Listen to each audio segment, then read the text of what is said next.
roll call. And the one in front of you.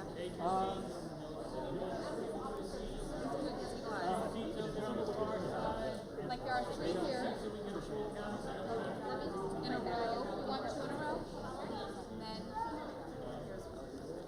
here's Will. So coming up the best one, right? Make sure that I don't. Let's sit on that.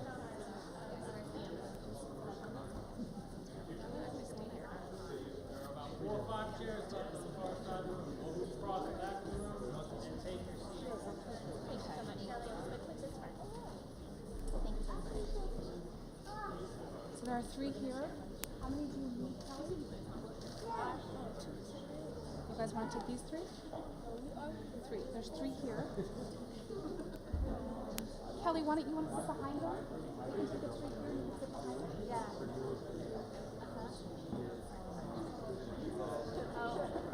Room that capacity.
Good morning and welcome. This is a formal Senate hearing, so in order to allow the committee to conduct its business, I'm going to maintain decorum. That means if there is any disorder or demonstration by a member of the audience, the person causing the disruption will be escorted from the room by the Capitol Police. With that said, I call this hearing to order. Today we're going to consider the nomination of Andrew Wheeler to be Administrator of the Environmental Protection Agency. Before I speak about Acting Administrator Wheeler's nomination, I want to take a moment to welcome the new members of our committee, Senators Braun and Senators Kramer. Welcome to the committee. I know that your experience and expertise will strengthen our committee and bring fresh perspectives to our debates. Welcome. I'd also like to welcome back all of the old members of the committee. I look forward to working with each of you as we conduct the committee's business this Congress, which brings us to the business of today's hearing. President Trump has nominated Environmental Protection Agency Acting Administrator Andrew Wheeler to serve as the administrator of the agency. Mr. Wheeler has served as Deputy Administrator of the EPA since April of 2018, when the Senate confirmed his nomination with bipartisan support. Since July of last year, Mr. Wheeler has served as the Acting Administrator of EPA. I believe Acting Administrator Wheeler has done an outstanding job leading the EPA these past 6 months. Under Acting Administrator Wheeler's leadership, the agency has taken a number of significant actions to protect our nation's environment while also supporting economic growth. Acting Administrator Wheeler has led efforts to issue common-sense regulatory proposals, like the Affordable Clean Energy Rule and the revised definition of waters of the United States. Implement the committee's 2016 bipartisan reform of the Toxic Substances Control Act in an effective and efficient manner. He's reduced lead exposure, including through the federal Lead Action Plan, provided greater regulatory certainty to states, to tribes, to localities, and the regulated community, and has improved enforcement and compliance assistance. Acting Administrator Wheeler is very well qualified to run the Environmental Protection Agency. Before his leadership roles at the agency, Mr. Wheeler spent 25 years working in the environmental field as a career employee with the Environmental Protection Agency, as this committee's Clean Air Subcommittee Staff Director, as then the full committee Staff Director and Chief Counsel, and finally as a consultant for a large variety of energy and environmental clients. Mr. Wheeler has received broad and bipartisan support. Former Democrat vice presidential candidate and U.S. Senator Joe Lieberman, who served as a member of this committee while Mr. Wheeler was staff director, stated when Wheeler was nominated for deputy director that, quote, Mr. Wheeler conducted himself in a fair and professional manner, and I hope his nomination will receive similarly fair consideration by the Senate.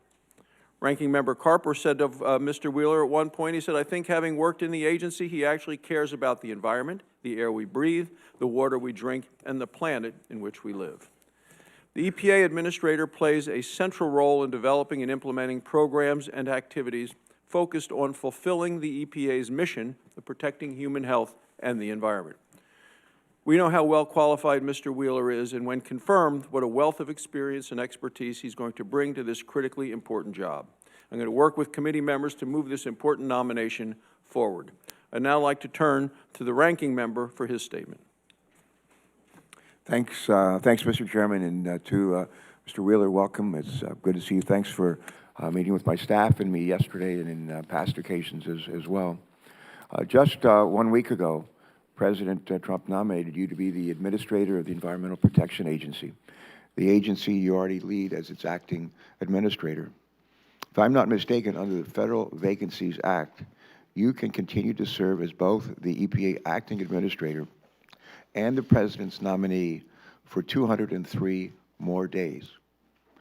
And with many EPA staff members furloughed today on the 26th day of President Trump's government shutdown, a number of Democratic members of this committee are concerned that we're rushing to move forward with your confirmation process.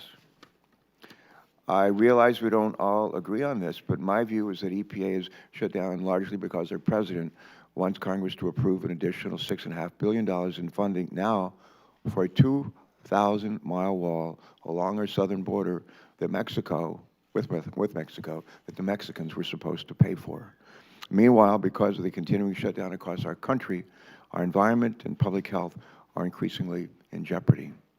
With much of EPA shutdown, rules are not being written. Drinking water and power plant inspections are not being performed. Superfund sites are not being cleaned up. The safety of new chemicals is not being assessed. Public meetings are being canceled. And just as important, some 14,000 furloughed EPA employees are unsure if they'll be able to afford their mortgages, daycare providers, or grocery and electricity bills. And some of those furloughed employees appear to have been asked to help prepare for this very hearing. Yet, despite that, this committee is moving quickly to process your nomination. I don't believe that giving the acting administrators a speedy promotion is more urgent and more important than protecting the public from contamination to our air and water and lands. Our priority should be reopening our government, certainly reopening EPA and the other closed federal agencies.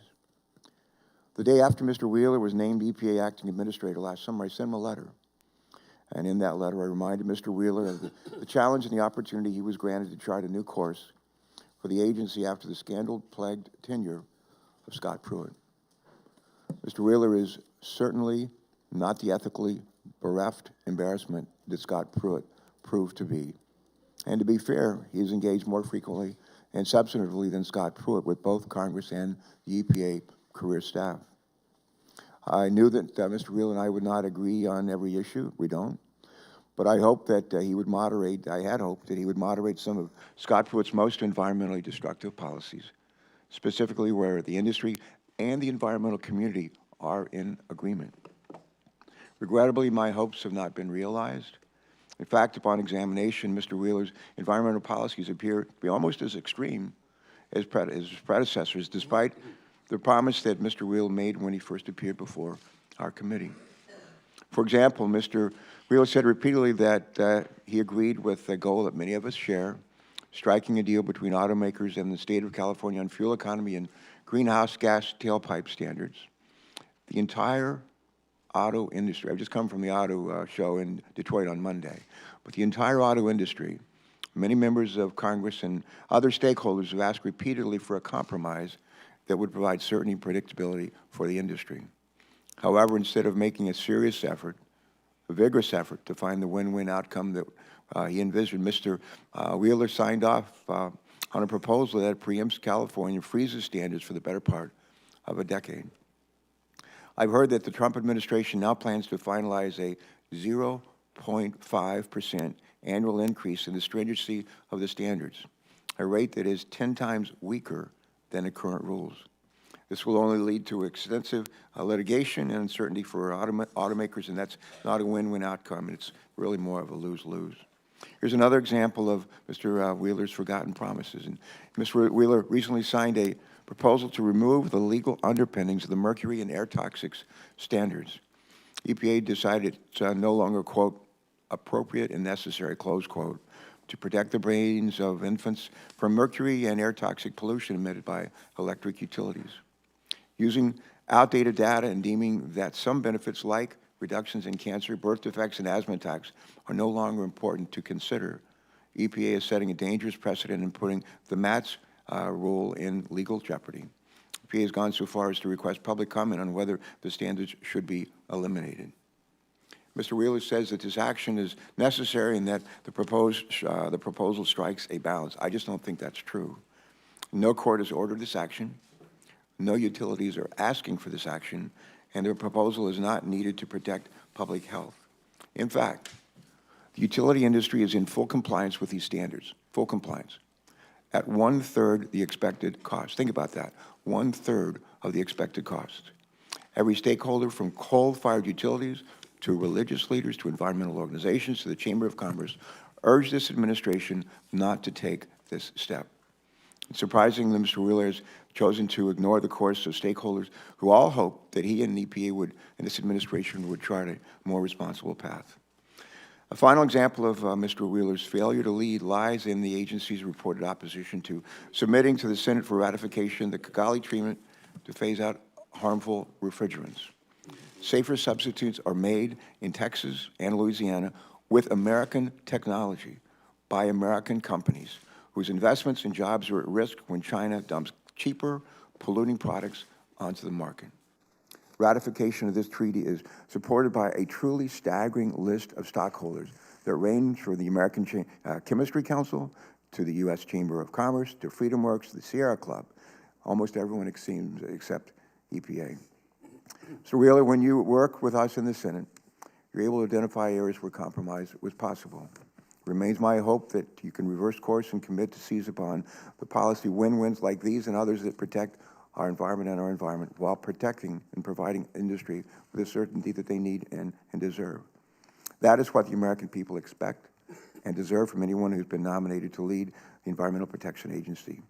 And based on what we've seen so far, without such commitments, that is not the nominee that we have before us today. I say that with no joy.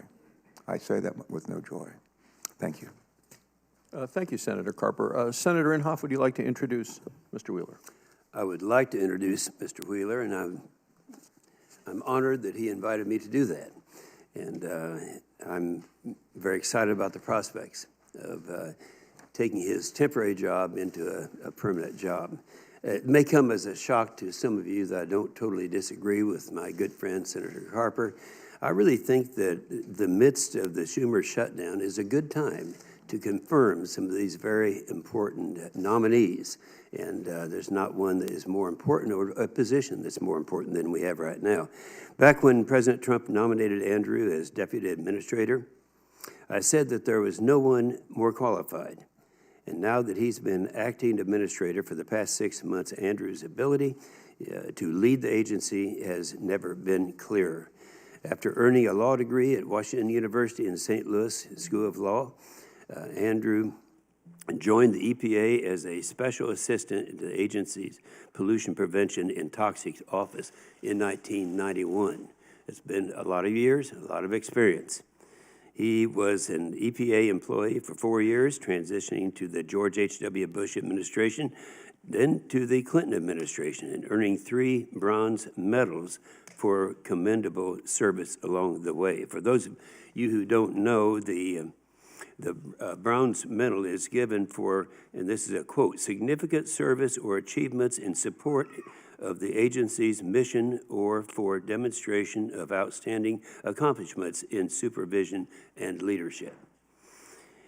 When Andrew left the agency, he brought that sense of service and leadership with him to the United States Senate, where I had a front row seat to his high quality of character and witnessed the dedication he brings to every job and issue.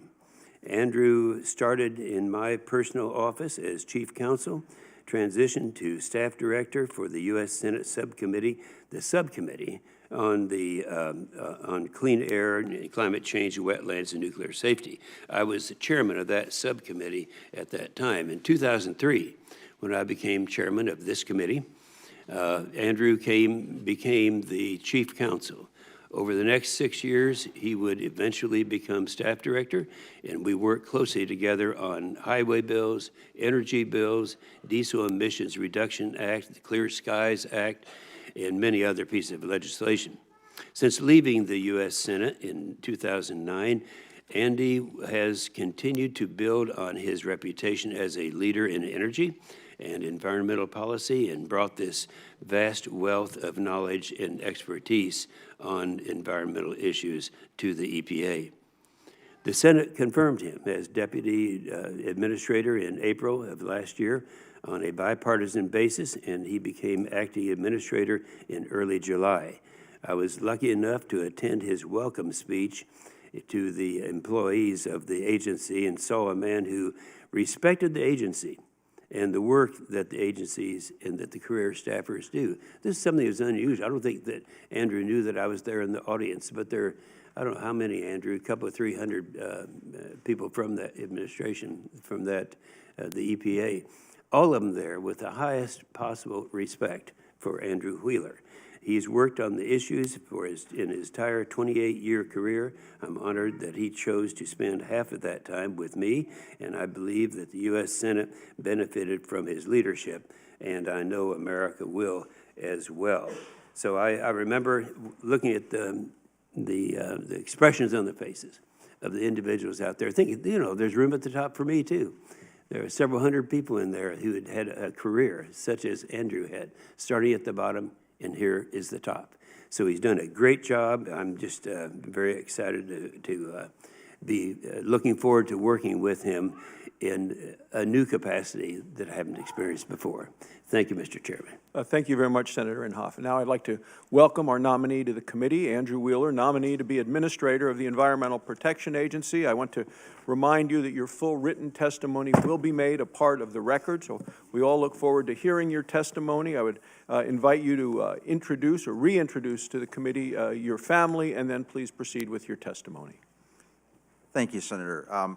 Joining me today is my nephew, Luke Cooper, and he brought along his parents with him, my sister Liesl and her husband, Tim.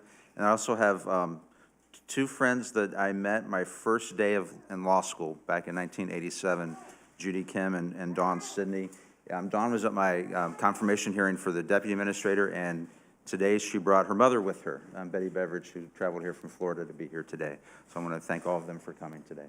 Thank you. Thank you and welcome. Good morning, Mr. Chairman, Ranking Member Carper, and members of the committee. And thank you, Senator Inhofe, for the introduction. I'm honored and grateful that President Trump has nominated me for the position of Administrator. Please restore order. The officers, please restore order in the committee room. This man wants to deregulate. This is an outrage. Shut down Wheeler. Nothing is Please restore order in the committee room.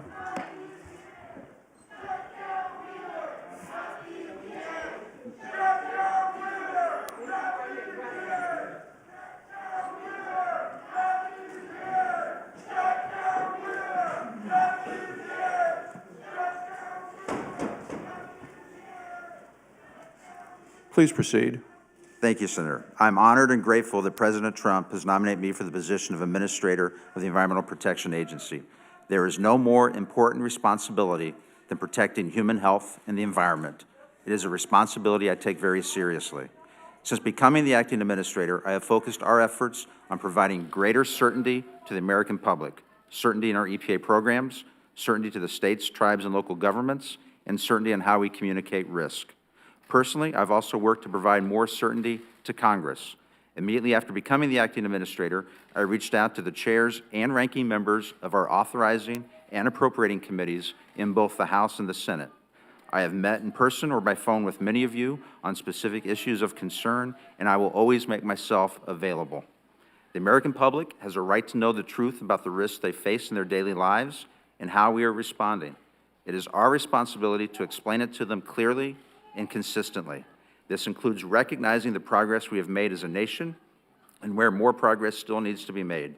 From 1970 to 2017, U.S. criteria air pollution fell by 73%, while the economy grew over 260%, and we are ranked #1 in the world for access to safe drinking water. In addition, in 2018, we finalized 13 major deregulatory actions, saving Americans roughly $1.8 billion in regulatory costs. Yet there are Americans who have not shared in this progress. It is these Americans that President Trump and his administration are focused on. Could the nominee suspend for a second? I ask the officers to please keep the doors closed so that the nominee will not be disrupted additionally. Thank you. It is these Americans that President Trump and his administration are focused on. Americans without access to safe drinking water, or Americans living on or near hazardous sites, often unaware of the health risks that they and their families face. Many of these sites have languished for years, even decades. How can these Americans prosper if they cannot live, learn, or work in healthy environments? The answer is simple: they cannot. President Trump understands this, and that is why he is focused on putting Americans first. The Superfund program is a perfect example. In fiscal year 2018, EPA deleted all or part of 22 sites from the national priorities list, the largest number of deletions in 1 year since fiscal year 2005. And we are in the process of cleaning up some of the nation's largest, most complex sites and returning them to productive use. This past summer, I visited the Anaconda and Butte sites in Montana, the first visit to both sites by the head of EPA in nearly 20 years. We are finalizing cleanup plans that will return these lands to productive use an action which has literally been stymied for decades.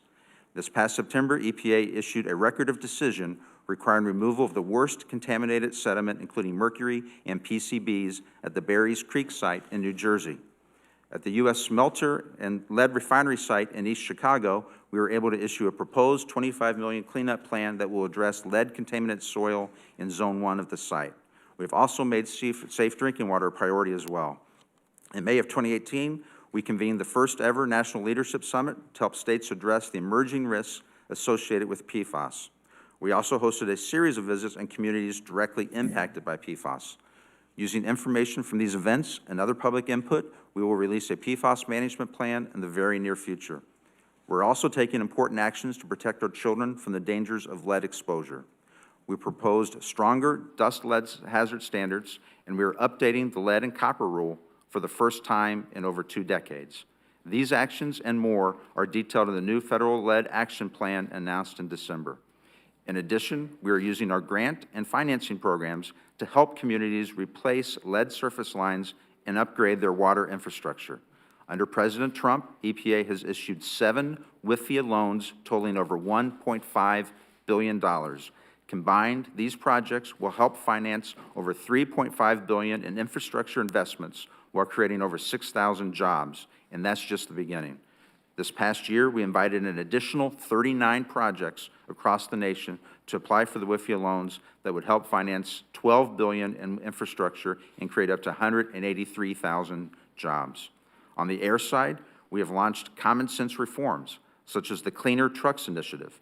By working closely with states and the private sector, we will reduce NOx emissions from heavy-duty trucks, which is not required by statute or court order, but it makes sense to do. Finally, we propose 3 major rulemakings on our new Waters of the U.S. definition, the Affordable Clean Energy Rule, and the Safe Vehicles Rule in conjunction with the Department of Transportation.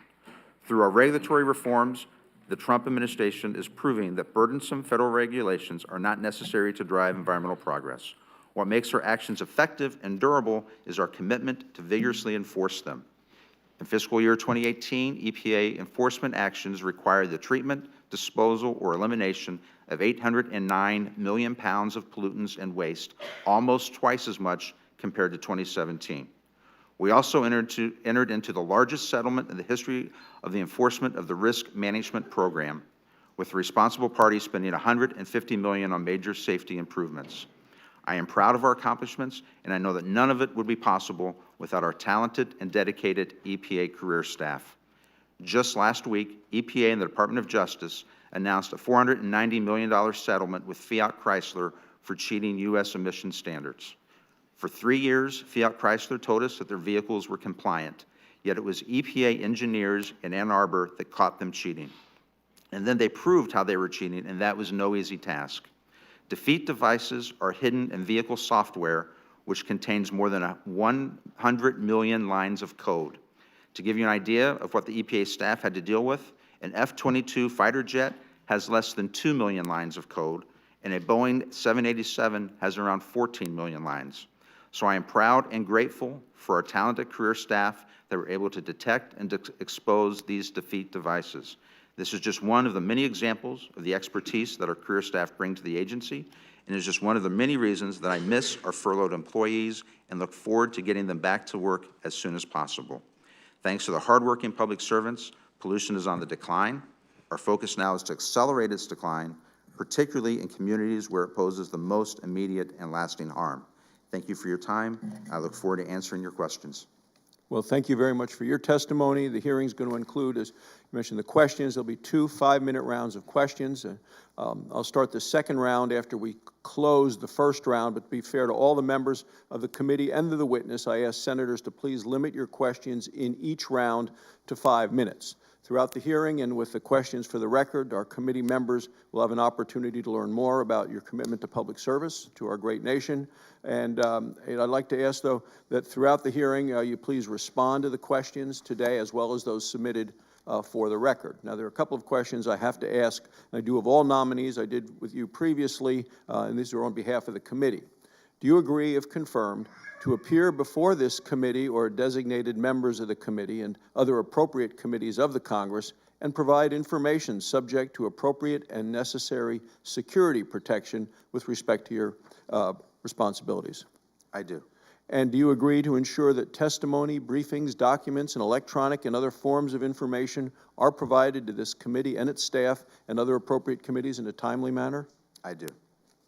And do you know of any matters which you may or may not have disclosed that might place you in a conflict of interest if you're confirmed? I do not. All right, well, I'll now begin my first round of questions, and for the information of senators, we will be having 2 rounds, as I stated previously. So let me just start with this. The EPA, one of the federal agencies directly impacted by the partial government shutdown. Could you explain what actions you have taken to ensure that the EPA continues to fulfill the mission of protecting human health and the environment during this period? Absolutely, Senator, thank you. And first, again, I want to say I really am looking forward to our furloughed employees coming back to work. We are still on the job on any emergency actions as well as any court-ordered actions. For example, we still have personnel on the ground in California dealing with the wildfires, people in Puerto Rico dealing with for the hurricane, as well as other emergency responses that have been ongoing. Since the shutdown, we've responded to 7 new emergency responses around the country. We continue to monitor our hotline and tips line. And we're also fulfilling all of our court-ordered deadlines. A perfect example, as the shutdown has continued, we are taking a look at what the deadlines are that are coming up. We have 5 or 6 regulations that have court-ordered deadlines. One of them is our lead dust regulation, which is due in June. I sat down with my senior staff last week, and we charted out what are the court-ordered deadlines. Working backwards, when do we have to need people back on the job to take care of those? We recalled people this week to work on the lead dust regulation. Out of 14,000 employees, we started with around 700 that were exempt from the furlough. We're around 800 now, but it varies on a day-to-day basis. The next question, the Clean Air Act requires the EPA grant relief to small refineries, which suffer disproportionate economic hardship under the Renewable Fuel Standard, the RFS. The law explicitly states that a small refinery may petition the EPA for hardship relief, it says, at any time. Do you agree the EPA doesn't have the authority to limit when small refineries can apply for that hardship relief? That is correct. They can apply at any point. And the law further states the EPA needs to act within 90 days upon receiving a petition from a small refinery. Do you agree the EPA doesn't have the authority to delay decisions on small refinery petitions beyond the 90 days? I agree, but the petition first goes to the Department of Energy for technical review before it comes to the EPA. According to the EPA's online dashboard, there are at least 11 petitions that have been pending for more than 90 days. Is that correct? I'm not sure of the number. Okay, thank you. I never cease to be amazed by the power of innovation. From energy production to manufacturing, the nation has grown and improved the environment significantly. One key question is how we can harness that innovation to reduce greenhouse gas emissions and turn these emissions into useful products. I think we have discussed that we can use carbon dioxide to get oil out of the ground, to construct building materials, to make fuels. What role does the EPA play in supporting innovations that would reduce greenhouse gas emissions? We have a lot of opportunities, and we do that through our AIR program as well as all of our programs, looking at new innovation and encouraging new innovation. And what I think is important is on our regulatory side is that we don't try to tip the scale one way or the other on, for example, energy sources. We want to encourage innovation in the marketplace and encourage new ideas to come forward. Thank you. I'm going to reserve the balance of my time. Senator Carper. Thanks, Mr. Chairman. Mr. Chairman, I ask unanimous consent to submit for the record several articles in a letter that describe the current state of affairs at EPA during this government shutdown. While 95% of EPA employees are not receiving paychecks, EPA also is not fully carrying out its fundamental core mission, that is to protect human health and the environment. This means that scientists may lose data collection opportunities related to the deadly California wildfires. There is no EPA supervision at too many of our Superfund sites, and many more critical functions will not proceed until the EPA is funded. That's my recommendation. Without objection. Thank you. I want to talk a little bit about PFOA, PFOS, and the PFAS chemicals that have caused fact that we don't have a federal drinking water standard for those chemicals has caused a number of states, sort of like flying in the face of the TSCA legislation, toxic substance legislation, that we passed a couple of years ago. But then a number of the states have basically taken matters in their own hands. And states that have set their own standards include California, Connecticut, Maine, Massachusetts, Minnesota, New Hampshire, New Jersey, North Carolina, and Vermont. And my question is this, Mr. Wheeler, your PFAS management plan was supposed to come out, I think, last fall, but it's been delayed. And I'm asking you to commit to the members of this committee that EPA will set a drinking water standard for these chemicals within 2 years. And can you make that commitment today? I can't, well, first of all, our PFAS management plan, we were hoping to unveil it next week. With the shutdown, it's going to be delayed slightly. It's in the middle of interagency review. We are looking at all of our statutes, and I'm not going to prejudge any one particular. Because of the interagency review, the other agencies have to sign off on the plan itself. But we are looking at all of our statutes, enforcement abilities. We have been enforcing on drinking water around the country in a number of sites. We're helping states. I'm asking you if you could commit 2 years. We're not talking 2 months or 2 weeks. I'm asking you to make a commitment to us that EPA will set a drinking water standard for these chemicals within 2 years. Can you make that commitment today? And if you can't, just say, I can't make it today. I can't make that commitment because it's an interagency review at this point. I do want to correct one thing. I do want to ask, I just want to convey, in part, a sense of urgency on PFAS and frankly on the others. I'm going to go. We only have 5 minutes. I have 3 minutes left. You said 95% of the EPA is not getting paid. Nobody at the EPA is getting paid today. All right, but I want to thank Congress for passing the legislation Thank you very much. to guarantee Thank you very much. back pay for everyone. Clean cars. I mentioned I was at the Detroit Auto Show go almost every week. Been going for a long, long time. Met with representatives of 10 automobile companies. They all had one message for me. Well, actually 2 or 3. One message is they want certainty, predictability. They're building more energy-efficient cars. Their future is electric-powered vehicles. Their future is hydrogen-powered vehicles. They need charging stations to be deployed, built across the country. They need fueling stations to be built. They need a tax credit extended for electric vehicles. They don't want to end up in a lawsuit with California and 12, 13 other states for the next 4 or 5 years. They need certainty, predictability. They want some near-term flexibility on the fuel efficiency standards and tailpipe emissions that were set in the last administration. They want some flexibility in the near term and then more rigor on the standards in the long term. And why is EPA, why is California, these other 13 states, why are we unable to come to agreement on a deal that every auto company wants?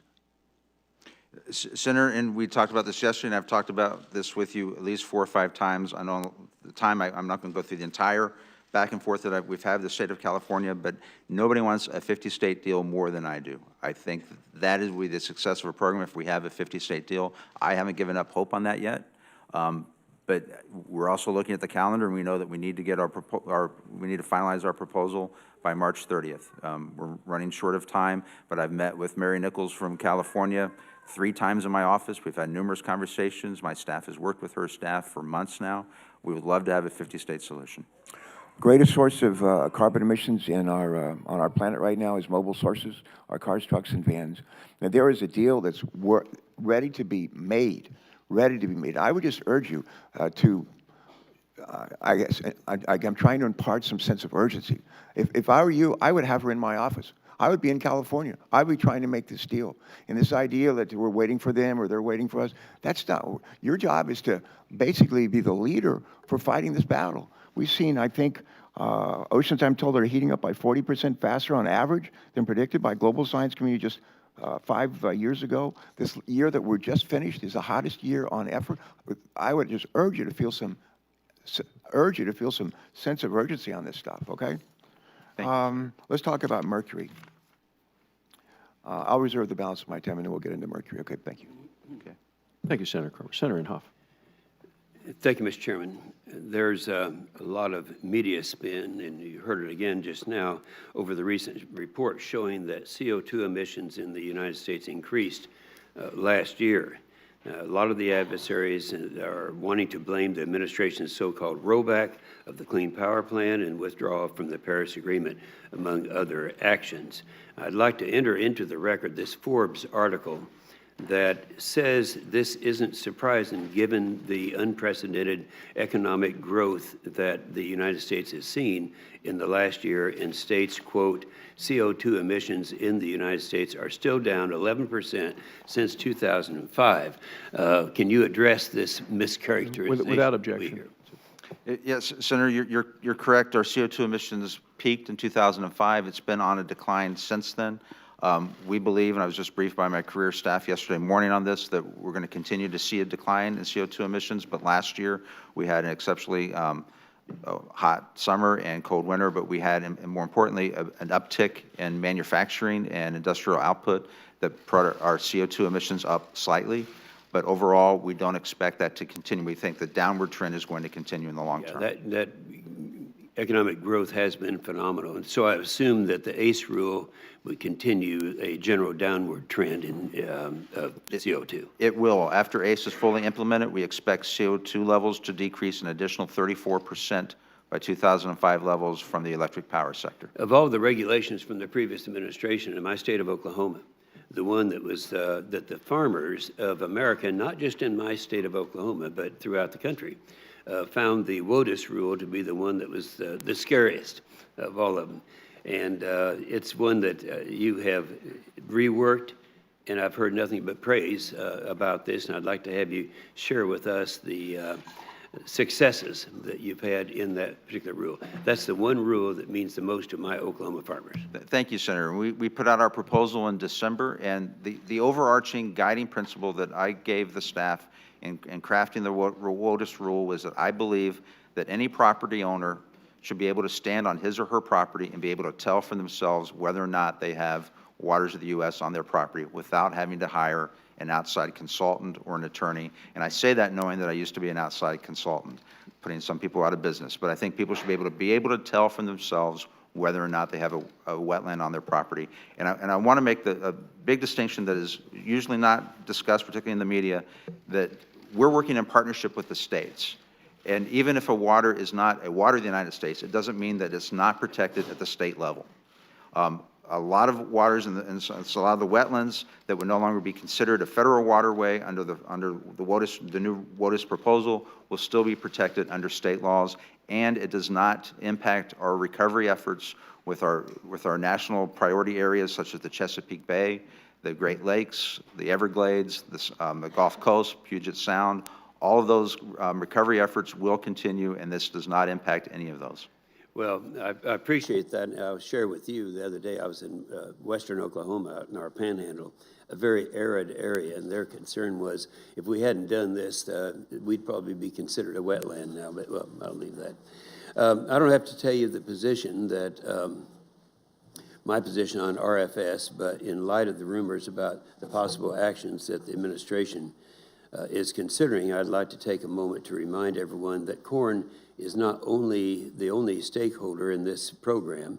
You have the real world costs borne by not just refiners, but also by consumers, by motorcyclists, boat operators, lawn equipment, and for the use of gas blended with ethanol. There is growing concern that the administration is only listening to one side of the argument, and that those arguments are not based on actual real-world conditions. Will any reset rule be based on market realities, including the increased demand for E0 that the market is seeing today? We will, thank you, Senator. We will take all of those issues in consideration as part of the reset. We intend to move forward with the reset as well as the E15. The President's committed to the E15. And for the last 2 years, we've gotten the RVOs, which is setting the levels for the renewable fuels for the next year. We've gotten both those out on time, first time that's ever happened in the history of the program, and we're committed to doing that again this year. I think providing the certainty to the marketplace is very important, not just for the farmers, but also for the oil industry as well. Certainty is very, very important, and you're doing a great job. Thank you. Thank you, Senator. Senator Cardin is next, but I think Senator Carper, you have a... Thanks, Mr. Chairman. I have a unanimous consent request to submit for the record the recently released national climate assessment by 13 federal agencies under this administration, including EPA. to lay out the costs our country will pay if we do nothing on climate change, and you keep rolling back rules. Thank you. Without objection, Senator Cardin. Thank you, Mr. Chairman. Mr. Wheeler, thank you for being here. Thank you for your willingness to serve the public. I just really want to first underscore the point that Senator Carper has made in regards to this shutdown. The shutdown is dangerous, it's devastating to the individuals who are involved, to their families, to paying their bills, but to the missions that these agencies have to carry out. In EPA, you have a very large percentage of your workforce that is furloughed today without pay. So to me, it's not possible under these circumstances for EPA to carry out their mission to protect our environment, clean air and clean water. And you and I had a chance to talk about this in my office, but as you reach certain required deadlines, you need to have the personnel in place. And it's going to be challenging to have workers work without pay, but I just want to underscore how tragic this shutdown is and support Senator Carper in that regard. You talked about partnership with the states, and there's been no, I think, better example of that than the Chesapeake Bay Program. We've also had a chance to talk about this. The Chesapeake Bay Program was developed by the states in partnership with the stakeholders, developers, local governments, farmers, the private groups, and it was based upon what every state can do based upon best science in collaboration in order to improve the quality of the bay. The Washington Post over the weekend published the importance of the Chesapeake Bay health cannot be overstated, and I agree with them completely. It is, the federal role is critically important because that's the umpire. That's the one that holds it together, using the TMDLs to establish how we are making progress in every state doing what it says it can do and should do. So my first question to you is, will you support the Chesapeake Bay Program in working collaboratively with the other federal agencies, state and local jurisdictions, and stakeholders in protecting the Chesapeake Bay watershed, including through the partners of the program in the office today in Annapolis? I want to point out that this committee has reauthorized the Chesapeake Bay Program, recommended that, and the Congress has fully funded the Chesapeake Bay office. Yes, Senator, I fully commit to that. As you may remember, I live in a Chesapeake Resource Protection area in Virginia. I'm very concerned about the Chesapeake Bay personally. My second week as a deputy administrator, I attended a Chesapeake meeting in D.C., and then the first month as acting administrator, I attended the large meeting in Baltimore with the governors of all the Chesapeake State. So I think we had one lieutenant governor there, but I'm very much committed to the Chesapeake Bay and to the Chesapeake Bay Program. And for the federal office to be located in Annapolis? Yes. Thank you. Appreciate that. I want to talk about some of the related issues with clean air. Senator Carper mentioned the Mercury standards. So let me start with that. And I, by the way, support Senator Carper in regards to the CAFE or the auto emission standards. That's a huge issue in regards to clean air concerning the Bay. And you mentioned the reduction of CO carbon emissions, but remember that the auto industry is still one of the largest sources. So the CAFE standards are important. But in regards to Mercury, I quite frankly don't understand EPA's position. It seems to me that the Mercury standards have worked. And in your recent announcements, will there be any reduction in enforcement of the current mercury toxic standards? We don't believe there will be. We believe that every piece of mercury control equipment that is installed on a power plant today will remain under our proposal. The important thing to remember on the mercury regulation that it's already been fully implemented. But what we had was a Supreme Court case, the Michigan versus EPA case, that directed us to go back and take a look at the cost-benefit analysis that the Obama administration conducted for their original MATS regulation. And we did that. And at the same time, we also conducted the risk and technology review. And by conducting both of those at the same time, under also a DC Circuit Court decision, we believe that although we don't find it appropriate necessary, that under the risk and technology review, that the technologies that have already been implemented on the coal-fired power plants will remain in place. And that is our preferred option under the proposal. We are taking comment. We issued this right before the shutdown began. I don't believe it's been published in the Federal Register yet because the Federal Register is closed. But as soon as it does, we're accepting comment on that, and we'd like to have comment, but at the end of the day, I do not believe that a single piece of mercury control technology will be removed from any power plant And let me just ask you, under our preferred option. let me just ask you lastly, under Section 4101 of the bipartisan WERDA bill, there is EPA is to establish a stormwater infrastructure funding task force composed of representatives of federal, state, and local governments and nonprofit entities to study ways to improve the availability of public and private sources for funding of construction, rehab, and operation, and maintaining our stormwater infrastructure, which is critical to the Bay. Are you committed to setting up that task force? Yes, we've already started looking at how we could set that up. We believe it'll have to be done under FACA, the FACA process, but we are committed to getting that done. Thank you. Thank you, Mr. Chairman. Thank you, sir. Before turning to Senator Capito, Senator Inhofe, you have something you want to Yes, introduce I to the do. record. Mr. Chairman, I want to submit 3 things into the record. One is these are items into the record that highlight the flaw in the science and assumptions that make up the 4th National Climate Assessment release. One by the Cato Institute, one by the Competitive Enterprise Institute, and the last one, an article by Nicholas Loris entitled, "The Latest Climate Report Feeds into Alarmist Fearmongering." Without objection, Senator Capito. Thank you, Mr. Chairman, and thank you, Mr. Wheeler, for your willingness to serve. And I know that you have been a great acting administrator at the EPA and would certainly fill that role in a permanent capacity. I would like to say, Senator Cardin's, I echo his concerns, being a state that's impacted by the Chesapeake Bay watershed. West Virginia obviously has impacts there. And I am fully supportive of any work that is being done that benefits not just Maryland, but the whole region as well, and Virginia, as we talked about. I'd also like to just make a comment about the shutdown. I'm speaking for myself. I think that a government in shutdown, I've said, is a useless process, and it's painful for your agency and others that are impacted, and for the American people. But it's fully within the realm of both of our Republican and Democrat colleagues to come to a reasonable conclusion here, and I implore the other side to come to the table. I would like to ask you about some of the criticisms that have been lodged against you, and to give you a chance to respond. Some of our colleagues have talked about the responsiveness of the EPA to congressional letters and inquiries. If you could just flesh that out a little bit. And then yesterday, there was a letter that was published that talked about your negligence in recusing yourself from certain matters. I'd just like to give you a chance to address those issues. Thank you very much. If you could do it briefly, that'd be great.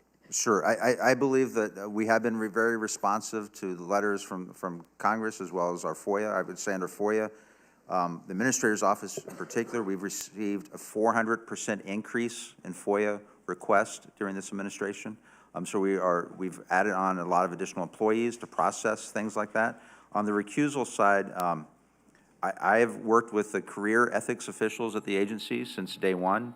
I have recused myself from any work involving my prior law firm and all of my prior clients under both the ethics regulations as well as the Trump ethics pledge, and I have not violated that, and I continue to consult with our ethics officials, the career ethics officials, on a regular basis.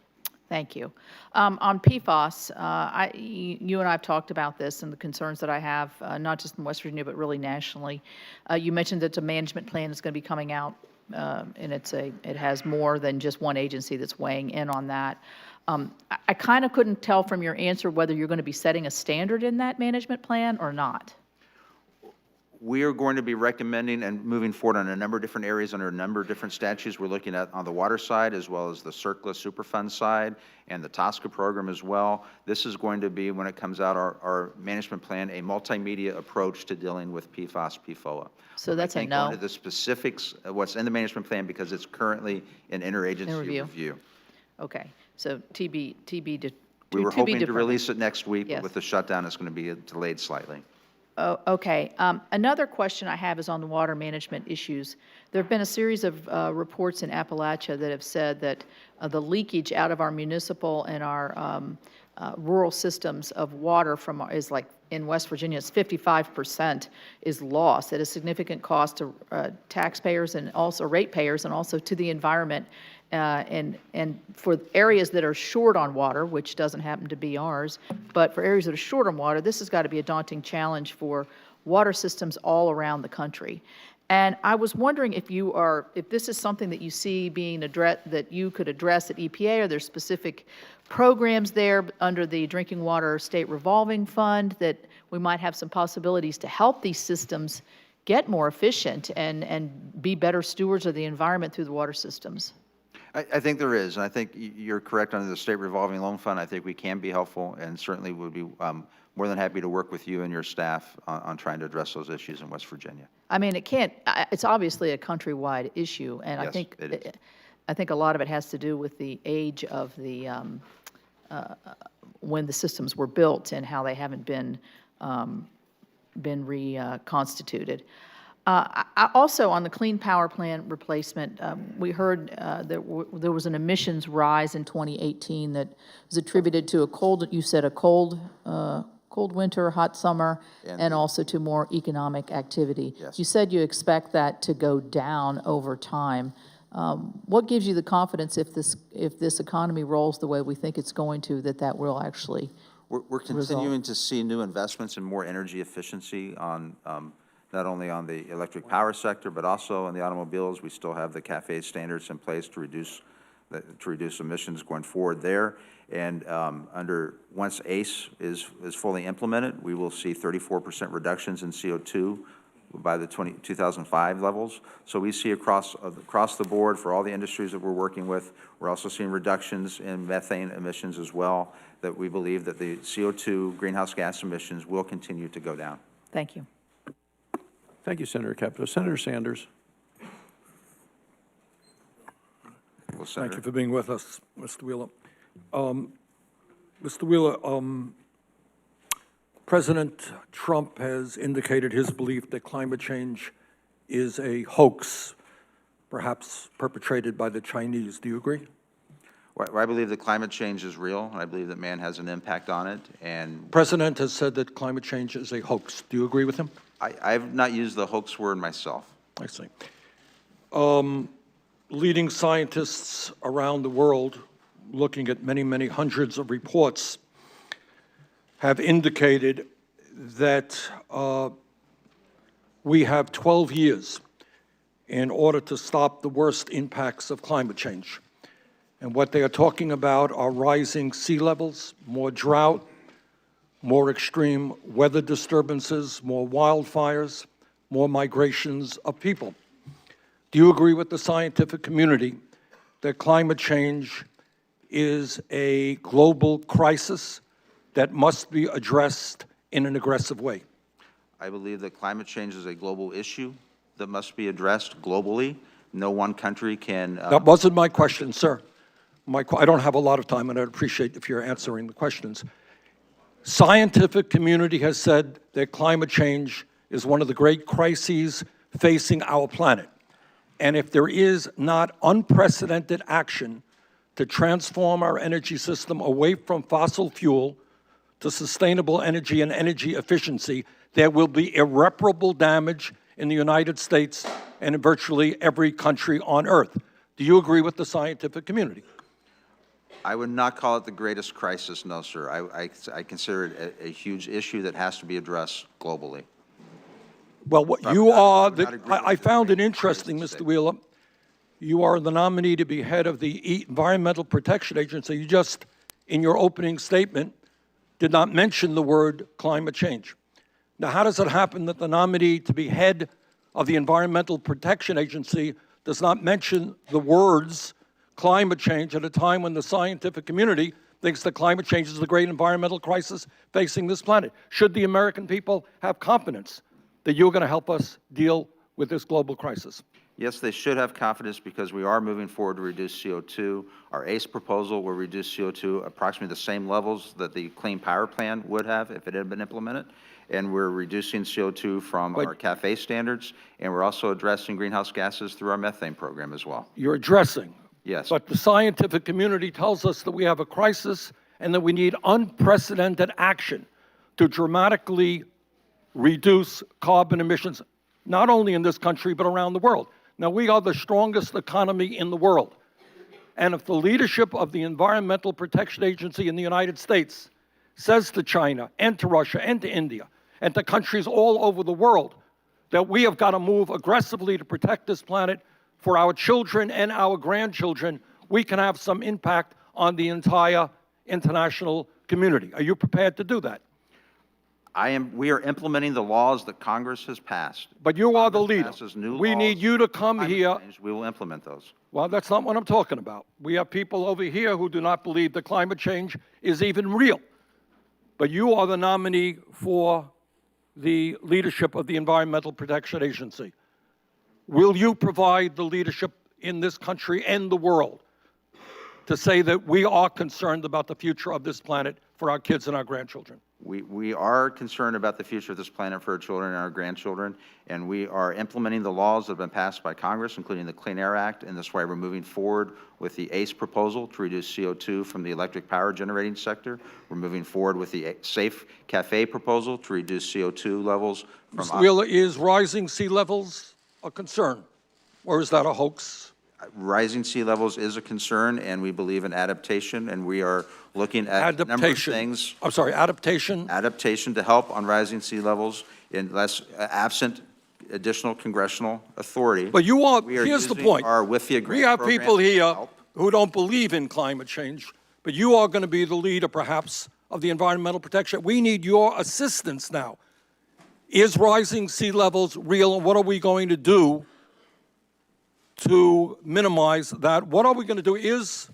Are the wildfires that we have seen in California and elsewhere, are those related to climate change in your judgment? There's probably some relation to climate change. I think the biggest issue with the wildfires has been forest management. That's the biggest issue, not, That is the biggest. not the droughts that we are seeing, That is the biggest issue, not the droughts. in my opinion, yes. Okay. Thank you very much. Thank you, Senator Sanders. We've already heard from Administrator Wheeler that he supports innovation as a means to reduce emissions. I'd recently written a New York Times op-ed entitled "Cut Carbon Through Innovation, Not Regulation." I look forward to working with Acting Administrator Wheeler to support innovation in ways that respect the law and don't unfairly punish businesses. I ask unanimous consent to enter into the record New York Times editorial December 18th, 2018, "Cut Carbon Through Innovation, Not Regulation." Without objection, so long as my response to it can also be put in the record. It was a very nice letter to the editor. Thank you. May I place, I'll bring it over here and we'll have them be a pair. Great. by the way, Mr. Chairman, may I place an article in there in response as well? Yeah, without objection. Senator Rounds. Thank you, Mr. Chairman.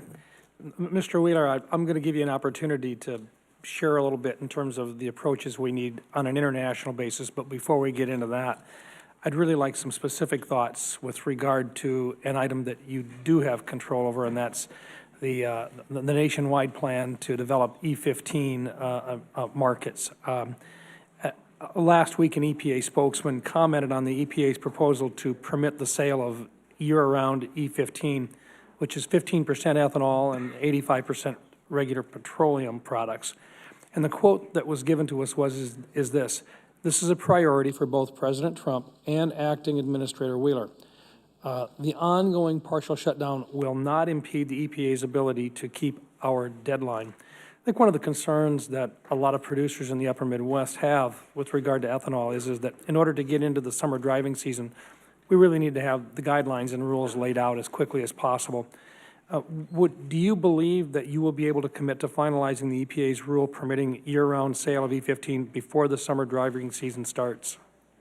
As of today, yes, but I do caveat that with we're unable to work on it right now during the government shutdown. Where are you in the process, and when do you expect the proposed rule to be released? What's your best guess? And I understand you got a government shutdown you got to work around as well, sir. I believe we were originally planning on issuing the proposal in February.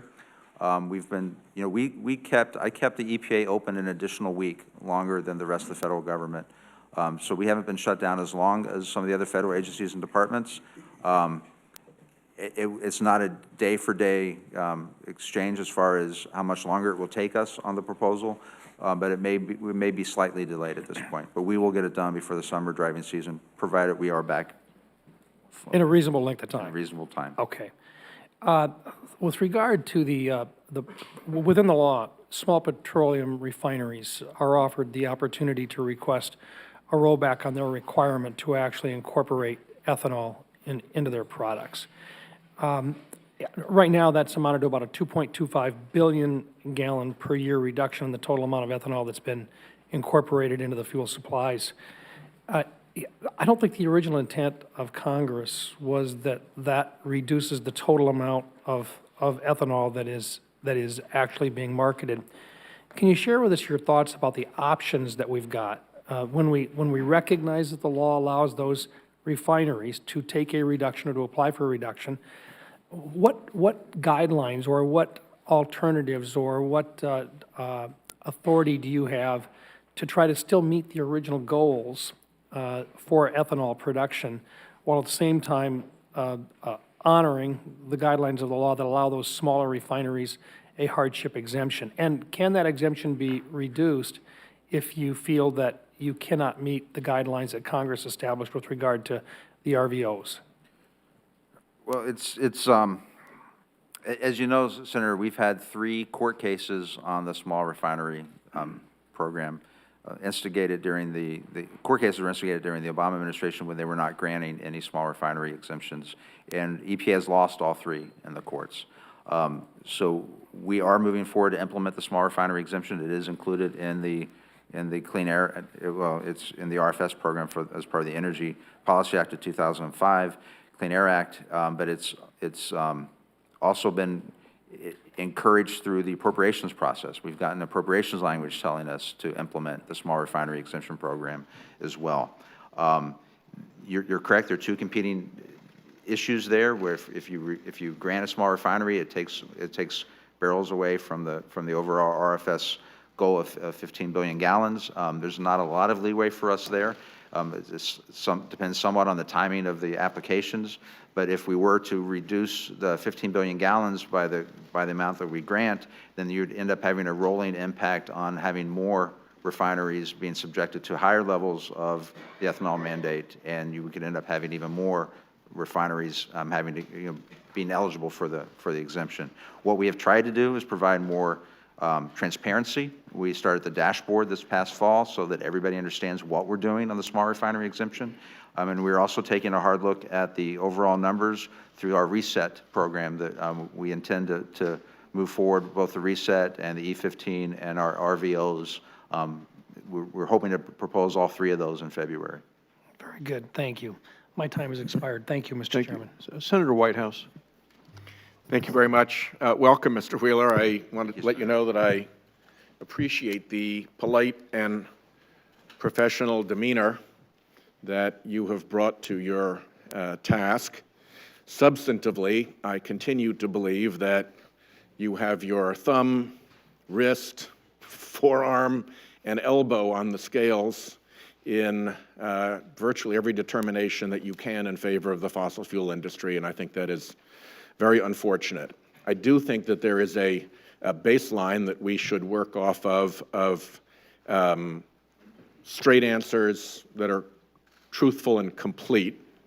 And I would note, with respect to your recent answers to Senator Sanders about the CAFE standards, that the Federal Register analysis, your analysis of the CAFE standard proposal that you have increases CO2 emissions year after year after year after year, up to 9% increased CO2 emissions by 2035 relative to the existing baseline. So I don't think it's fair to say that you're taking action to help the carbon emissions problem when your proposal is worse than the baseline you began with of the Obama CAFE standards. And I'd put the page into the record. It's page 43327. Similarly, you referred to your ACE program replacing the Clean Power Plan as being something that would reduce carbon emissions. And again, your own analysis in the Federal Register, the government's own analysis in the Federal Register, shows that compared to the Clean Power Plan, your proposal will raise carbon emissions, CO2 emissions, by tens of millions of tons every single year. including, for example, in 2030, raising it by 60 million tons in that year. So I'd like to put those two Without objection. pages into the record. When you were last here on November 8th, 2017, for your confirmation hearing as deputy, I asked what you knew about your client Bob Murray's so-called action plan that he was running around bragging was being implemented by Scott Pruitt and the Trump administration. Here's what you told me. I did not work on the plan, and I do not have a copy of it. I saw it briefly at the beginning of the year, but I don't have a copy of it. I looked at it and handed it back to Bob Murray. So I think the reasonable conclusion from that testimony is that you really only had a hand on it briefly and only saw it very briefly. Okay. Scroll forward to December 6, 2017, when we learned via published reports that on March 29, 2017, you attended a meeting between your client, Bob Murray, and Energy Secretary Rick Perry, where this action plan was discussed. There you are. And there's the Murray. And if we go on to the next photograph, you can see that this action plan was right there in the room. Boom. And it was a nice, cozy meeting. I'll show the bear hug photo. That's really a sweet regulatory relationship. So, For the record, that's not me, though. no. That's your client, Mr. Murray. So we later obtained a copy of the Murray Action Plan, which was in that room with Secretary Perry. It turns out that it was also provided to Vice President Pence, and it was provided to former EPA Administrator Pruitt. Now, you arranged for Murray to meet with Perry, and you tried to schedule a meeting with Pruitt, but he fell ill and the meeting did not take place. Murray was scheduled to meet with Pruitt that same day. Can you tell me now how many meetings with Trump administration officials for Bob Murray did you arrange, attempt to arrange, or attend, and with whom? Yes, Senator. First of all, I didn't try to arrange the meeting with Scott Pruitt. Somebody else in my firm did that. On the meeting with Secretary Perry, the purpose of that meeting was to talk about the relief, and I forget what it was called at the time. But my question was actually quite specific, which was how many meetings with Trump administration officials did you arrange or attend for Mr. Murray? The meeting with Secretary Perry, and then I believe we had an additional meeting at the White House with an energy advisor there. But I did not attempt to arrange or attend any meetings with Chairman, Mr. Murray. I'm sorry, Mr. Wheeler, my time has expired here. What I would like to do, I don't want to play gotcha with you. Yeah. What I do want is truthful, complete, factual answers about this. So I'm going to expand on these questions in questions for the record.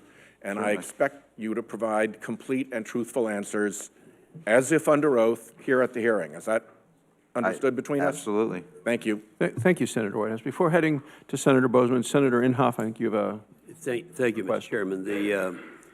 There's an editorial in Investor's Business Daily that was, it looks at the government charts that map out trends in hurricanes, tornadoes, droughts, wildfires, and all that. And there's no upward trend in extreme weather, but instead shows there is no trend in any of them. And I'd ask that this be made a part of the record at this point. Without objection. No. Senator Bozeman. Thank you, Mr. Chairman, and thank you for being here and your willingness to serve. First of all, I want to thank you, you and your staff, for your timely response. We have an issue going on in Bella Vista, Arkansas, with a fire that has to do with a stump disposal. Your staff has been very, very good. This is a state problem, but you do have the expertise on staff to help them. Senator Bozeman, could I interrupt for just a moment? I dropped the ball here. You had agreed to help out Senator Ernst by allowing her to go first. Would you still like to do that? No, go ahead. Oh, okay. You sure? Okay, I'm sorry. Anyway, like I say, thank you for doing that. And I think it's a great example of the agency working with states in situations like that. And, you know, we need more of that. So thank you very much. Thank you, Senator. Over the years, were an integral part of helping this committee pass many important pieces of legislation. Few understand the work that goes into getting comprehensive bipartisan legislation passed, which this committee can be very proud of. We've passed a bunch of that. How do you feel your role as a staff member on the EPW committee has prepared you to bring people from all walks of life to the table to develop and implement important EPA regulations? Thank you, Senator. I think it's helped me a lot. You know, I worked on several highway bills. I was the staff director for the what was it, 05 highway bill that we did, as well as several WRDA bills. We brought together people on both sides. Oftentimes on the highway side, it was people from not necessarily different parties, but different sized states and different parts of the country, and learning about the issues that impact different states, small states, large states, populated states, sparsely populated states. I'm thinking of Alaska and Wyoming in particular. It really does educate somebody on how to address large-scale problems that face the entire country, and that's helped me in my time so far at EPA. Very good. During the previous administration, there was concern that rules were developed not based on sound science, but on political ideology. Under your leadership, can we expect the EPA to be more transparent regarding how rules are developed? Further, as administrator of the EPA, can we count on you to base all of your decisions on the rule of law and not on the administration's, even your own political ideology? Absolutely. And I look at, we're following not just the statutes, but also the Supreme Court cases as well. And I know that there are cases where people on the left are not happy that we're moving forward with solutions, and people on the right are not happy we're moving forward with solutions. But it's my job as the EPA administrator to follow the law and follow Supreme Court cases. Very good. In your time at EPA and at the EPW committee, you worked hard to improve environmental outcomes while providing regulatory certainty for the country. Can you please explain the environmental and economic benefits regulatory certainty provides? That's what we hear so much, is you can play with good rules, you can play with bad rules. If you don't know what the rules are, it's very, very difficult. Absolutely, and I think our WOTUS regulation, our proposal for WOTUS, is a perfect example for that. As I mentioned earlier, I think it's really important for a property owner to be able to stand on his or her own property and be able to tell whether or not they have a federal water on their property. And by clearly defining what is and is not, and defining what is not a water of the U.S. is just as important as defining what is, will give that certainty to the American public, and it will allow people to use their property, use their land, and prosper and help the entire country. I think that's very key and important. Very good. The criticism of EPA during the previous administration was the agency's disconnect with rural America. Many hardworking Americans in rural states felt that they did not have a voice and their opinions did not matter. What have you done and what do you plan to do in the future to facilitate a stronger level of trust between EPA and rural America? You just mentioned the waters of the U.S. Yes, I've tried to get out of D.C., out of the office as much as I can, travel around the country. I've met with farmers leading up to our WOTUS proposal. I've met with farmers all over the country. I was out in California meeting with farmers, in Kentucky, and Montana, Tennessee. It's really important for me to hear from people as to what their issues are, what their concerns about, and because particularly the farmers in the agriculture community, they're good stewards of the land, and we need to make sure that we're working in conjunction with them to protect the land. Good. Thank you. Thank you, Mr. Chairman. Thank you, Senator Bozeman. Mr. Chairman? Senator Carper. Mr. Chairman, I ask unanimous consent to submit for the record an article and letter regarding EPA's dismissal of the particulate matter review panel and the agency's insistence on moving forward with its secret science proposal, limiting scientist input from advisory panels while also attempting to ignore scientific studies where the underlying data has not been made public will greatly hinder EPA's ability to use the best available science to protect human health and the environment. Thank you. Without objection. Senator Merkley. Thank you, Mr. Wheeler. Yesterday, when we talked, I laid out all the things that are affecting Oregon through climate chaos, affecting our forests, affecting our farming, affecting our fishing. And I asked you, how concerned are you about these impacts on my constituents, the people of the United States?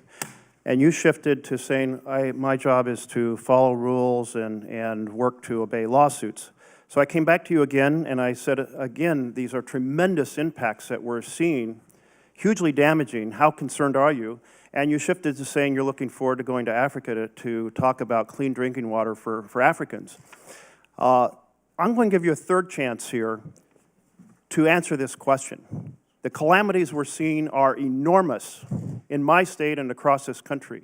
More powerful hurricanes, more devastating forest fires, more acidic waters affecting our shellfish industry, loss of water for irrigation from snowpacks, pine beetles that are eating up our forests. So on a scale of 1 to 10, with 10 being you stay awake night worrying about it, and 1 being it occasionally crosses your mind, how concerned are you about this devastating impact on our nation and the world? I would say I stay awake at night worrying about a lot of things at the 1 to 10, I would please say answer my question, not answer 8 or some other 9. question. 1 to 10 scale, how concerned are you? 8 or 9. Really? Well, then, let's turn to the issue of ACE, the Affordable Clean Energy Plan.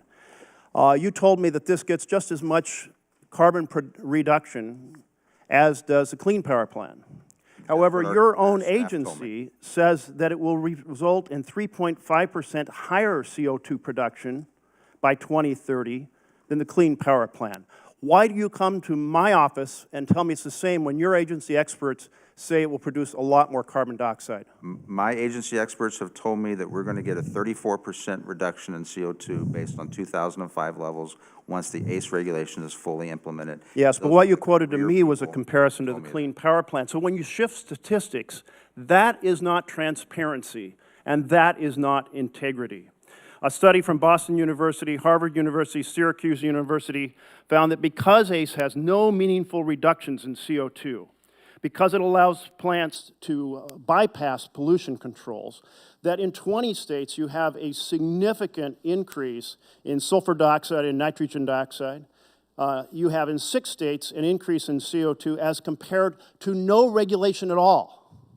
How does a plan have integrity when you get more reductions from no regulations than from your plan? Are you referring to this? I believe that study just came out yesterday or today. I saw an article about it this morning. I've not had a chance to review it. I'm not sure how they're calculating that, but that is not what the career people of the agency are telling me about the ACE. Let's turn to forest fires. It's really shocking to hear you say it's forest management. All the conditions of longer, hotter summers have tremendously increased the fire potential in our forests. We saw it devastating Idaho, Montana, Washington, Oregon, California, under very different types of conditions. Is forest management an issue? Yes, which is why I advocate for thinning and fuels reduction. But that is not the reason these fires are so much longer. It's because the summer season is so much hotter and longer. And we have different types of storms that are starting a lot more fires. So I encourage you to actually become informed on this issue if you're going to comment publicly on it. Would you agree to actually read some of the literature on this? I will agree to continue to read the literature on this, yes. When I spoke to you yesterday, I asked if you were aware of how much carbon dioxide rates of production and levels of pollution have increased in your lifetime. And can you now share with me the answer to that question? I believe you told me it was close to 100% increase in CO2 since I was born. No, that's not the case, but 100% would be dramatic, but it's not that dramatic. But in your lifetime, or my lifetime, and I'm a few years older than you are, it's about 100 points from about 314 to 414, 100 points, which is more like a 30% increase. So that's a very significant change in the chemistry of our air on this planet. And the other thing I talked to you about was when you were born, or I was born, it was about a rate of a third of a point per year, and now it's about aiming towards 2.5 points per year. In other words, the rate of pollution, despite all the conversation we've been having over the last decade, is accelerating. And this is of enormous concern. that the rate is actually accelerating despite the international conversations. So my time's up. I hope you'll become more familiar with these issues. Our entire ecosystem and our rural agricultural base, which you've been talking about, our fishing, our farming, our forests are at grave risk. Thank you, Senator Merkley. I do want to clarify, I meant 100 points, not percent. That was a misstep. Thank you. Senator Ernst. Thank you, Mr. Chair, and thank you, Mr. Wheeler. I do want to commend you because you have been actively engaged with me, with my staff, and I truly do appreciate the time that you have taken to address some of our concerns. What I'd like to just have you reaffirm for me today, and you know exactly the questions I'm going to ask, reaffirm the commitment that we will see E15 for our summer driving season. Yes, we're still on schedule for that. It depends on, we're not able to work on it during the government shutdown. I also want to, when I listed some of the states that I visited to talk to farmers, I was obviously in Iowa talking to your farmers, and I'm sorry I didn't mention that. Yes, no, and I do appreciate that because I know the RFS is very important to our Iowa farmers as well as WOTUS. So thank you very much for working on that. We've had a very good response.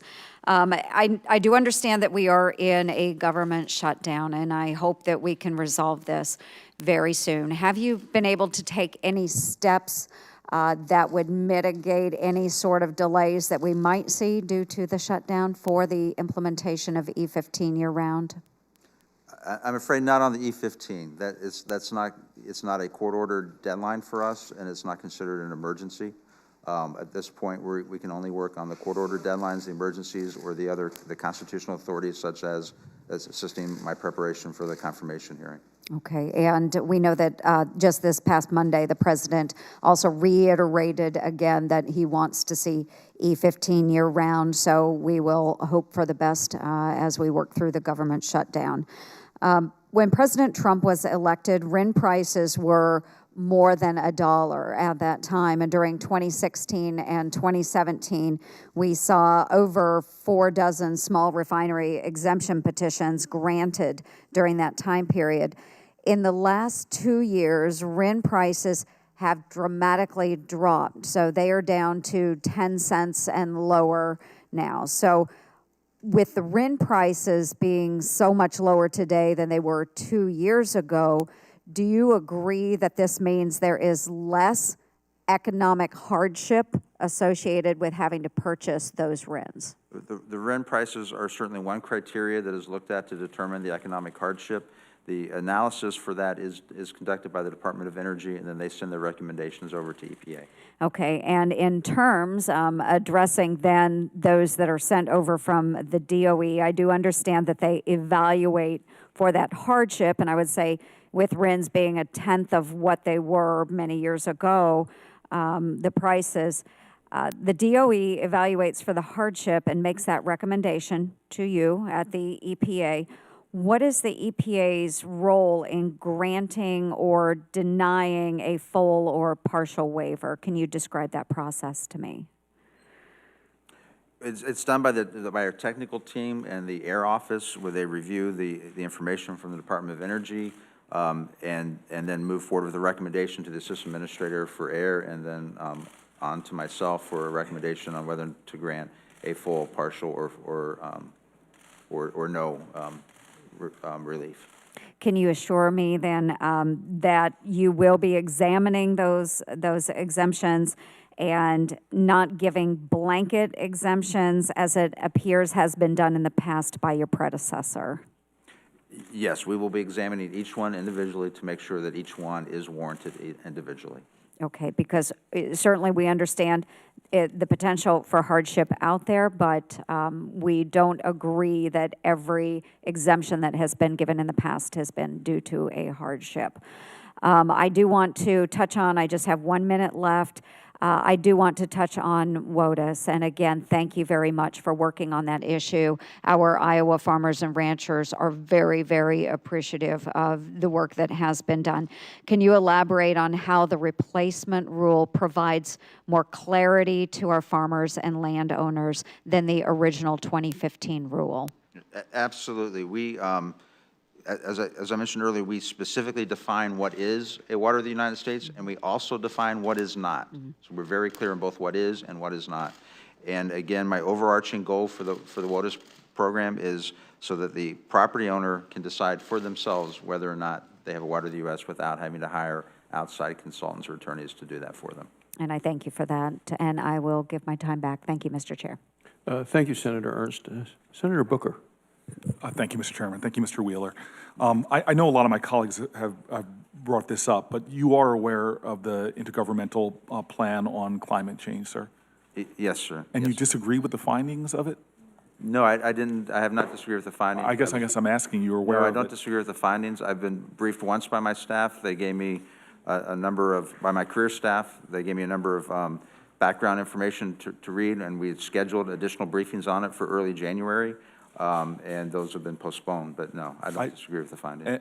I'm still examining the findings. I'm trying to understand what was in it and what was covered by the assessment. And I find that frustrating because of the urgency of the challenges we face before us. Again, the review of it talks about the urgency to keep reduce greenhouse gas emissions and keep global warming between below 1.5 degrees, and the really potentially catastrophic natural disasters, food shortages, extreme heat, literally potentially seeing upwards of $1 trillion of damage to U.S. property.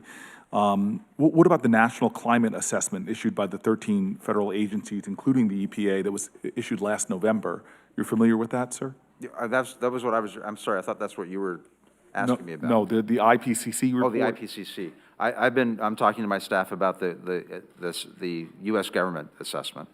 And again, sir, this is cross agencies that have concluded that we are going to suffer impacts, heat-related deaths, coastal floodings, infrastructure damage. And in light of the ICC scientists, the federal government scientists, it ranged from the United States military to your very own agency, the compelling, the overwhelming science of this, there's this urgency to move as quickly as possible. But yet, it seems in the light of this, the consistency of the different regulatory changes you're making fly in the face. And I know other of my colleagues have brought this up, but you know, when it comes to the clean car standards, according to the EPA's own analysis of the proposal, you estimated that over time your recommended approach would result in 7.4 billion tons of additional carbon pollution. Do you not agree with that? What my career staff have told me is that it's a slight incremental increase from what the Obama administration's proposal was. You know, I think what a lot of people don't understand is on the Obama numbers, they offered a number of exemptions so that the actual number itself, in effect, would be lower than what they're. Sir, I'm pulling from the EPA's own analysis. You may call it slight, 7.4 billion tons of additional carbon pollution. Your Clean Power Plan repeal, which when it released its proposed Affordable Clean Energy Rule, repealing and replacing the Clean Power Plan, again, your own analysis from your own agency estimates that this will lead to substantially higher levels of greenhouse gas warming. If you go to your air pollution from oil and gas infrastructure, again, your own scientists, EPA released its proposed rules, and looking at the methane, really one of the most very powerful greenhouse gas, again, your own analysis shows that your weakening of this rule will lead to substantially more greenhouse gas pollution. Your air pollution from landfills efforts. Later in October, you released a proposed rule to delay for 2 years, if I'm correct, sir, the deadline for landfill emission guidelines that would limit these very dangerous methane emissions and other pollutions. Again, this 2-year delay seems to again add to that larger problem. It just seems a consistency of actions you are taking to weakening rules, to undermining the sense of urgency that cross agencies are telling us that we face growing challenges, not just now, but really over the next 25 years. And I'm just wondering if your mission of the EPA, which is to protect human health and the environment, which you swore an oath to, and to faithfully discharge these duties, yet you seem to be consistently doing things that undermines the health and safety of this nation, the economic well-being of our nation, and frankly put into further peril, not just our country, but the planet. And so I'm trying to understand what is motivating this. I don't want to be cynical in that question, but why are you pulling back on regulations that will ultimately help us to deal with what our climate scientists say that we need to do in terms of reducing the greenhouse gas emissions? I believe we are moving forward on a proactive basis on the ACE regulation. I believe that that is going to show a 34% reduction in CO2. You know, in the course of the regulatory analysis for each of our regulations, we do a number of different scenarios and a number of different data runs. I'll be happy to supply information to you in writing, but my career staff tell me that our proposal is going to get us a 34% reduction in CO2, and the Obama proposal would have gotten between 33 and 35% reduction. So just for, I know my time has expired, I'd like to just introduce to the record the data from his own scientists that show what he's saying just does not hold water and contradict the claims that he's making. You know, without objection, I'd like to interject that the EPA's decision to withdraw the so-called Clean Power Plan, I believe was the right one. 27 states challenged the Clean Power Plan in court. The Supreme Court stayed the rule. It wasn't just bad policy. It was against the law. Senator Braun. Thank you. It's good to be on a committee like this. It means a lot to me. I've been a steward of the land for over 30 years. I've always felt that conservatives need to do a better job of talking about conservation and talking about the things that, you know, we believe in that really make a difference. Been a tree farmer for nearly 30 years, involved in agriculture, used it in the campaign. I started the Ecology Club back in high school. So what we're talking about here is important. To me, I always view something in the process that you look at how you're going to accomplish the goal. And I think clean air and clean water is important to everyone. I also look at the fact that over the weekend, and I know it's been discussed here before, I had 3 different farmers approach me about, you know, dealing with the technicalities of waters of the U.S. So I'm going to ask you a couple specific questions, and then I want to get your viewpoint on how we navigate this dynamic of wanting to adhere to what I think all of us believe in: clean air, clean water, good health, and then the practicality of doing what you do through the EPA to make sure that we take care of the big picture and not unduly complicate lives for people, you know, on the firing line. Waters of the U.S. The ruling as given in 2015, has it changed at all in the meantime, or is it in the process of being looked at? Well, the 2015 Obama proposal was stayed by some courts, has been implemented by others. So we have, right now, we have a patchwork quilt of what is the current regulatory process for waters of the United States, which is why we came out with our proposal in December to rewrite and redo the waters of the United States going forward. And I believe that we're going to provide the certainty that the American public needs in order to protect the waters of the United States. So in my state of Indiana, is the regulation component being administered more through state agencies trying to figure out what the ruling is or the interpretation of it, or is it being mandated more from the EPA? In other words, I get the feeling that in our case that we might be not fully understanding, you know, what that regulation is, and then maybe being overbearing in the enforcement of it. Well, it is. It's a rulemaking in conjunction with the Army Corps of Engineers, and they're the ones that that issue the permits on the ground, and will be working with your constituents in Indiana. And again, it's varying from state to state right now, based upon the circuit courts, as far as in the district courts. I mean, as far as which standard is in place, the prior to 2015 or the current 2015. And then what is your goal to have that fully clarified so farmers, state agencies know what is what? We issued our proposal in December. It's out for public comment. I don't believe it's been published yet in the Federal Register because of the shutdown, but our goal is to have that rulemaking completed before the end of this year. Okay. And then do you consider yourself a conservationist, and how will you measure your own success in this job once you get into it? I do consider myself a conservationist. I am a Eagle Scout. I'm an avid hiker, camper. I still hike. I still camp. When I shared with you when I met with you last week, so far, and I'm sorry, Senator Huff, but so far my favorite job in my life has been as a Boy Scout summer camp counselor when I was in college for 3 summers. I'm a big believer in the outdoors, and I think success will be that we have moved the ball forward on reducing pollution, and we've helped. And I want to go back to what I said in the opening statement, helping communities that are ravaged by Superfund sites. It greatly impacts low-income Americans, oftentimes, in most cases, minority communities, and to try to help those communities. Some of the Superfund sites that we've cleaned up and that we're getting cleaned up are contaminated by lead.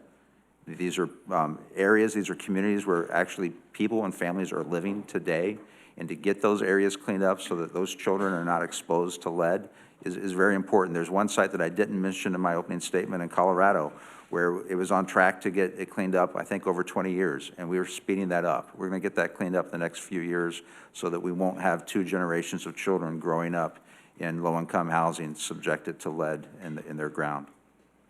Thank you. Thank you. Thank you very much. Senator Duckworth. Thank you, Mr. Chairman. Deputy Administrator Wheeler, as you know, I'm very proud that my state is home to EPA's Region 5 office, which features civil servants who are leaders in the fields of water quality, Superfund cleanup, and Great Lakes restoration. I am, however, concerned that EPA Regional Administrator Kathy Stepp and other political appointees are working to undermine that important work.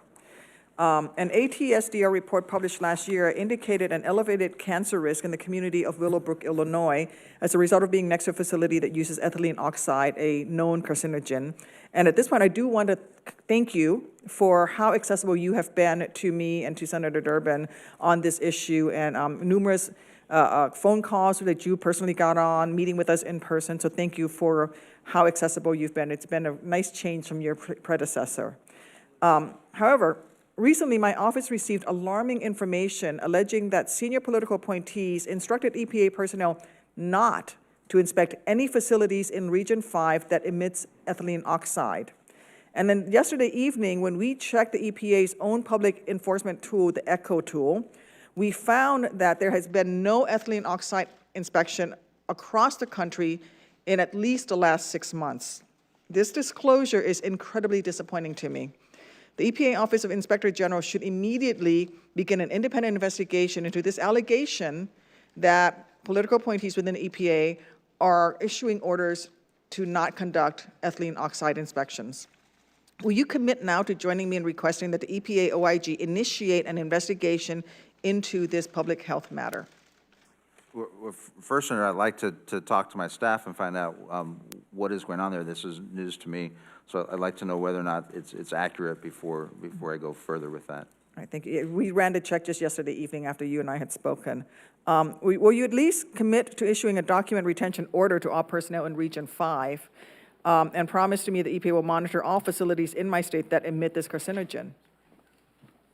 I know that we are monitoring a number of facilities that release ethylene oxide, not just in your region, but across the country. We're looking at all of them.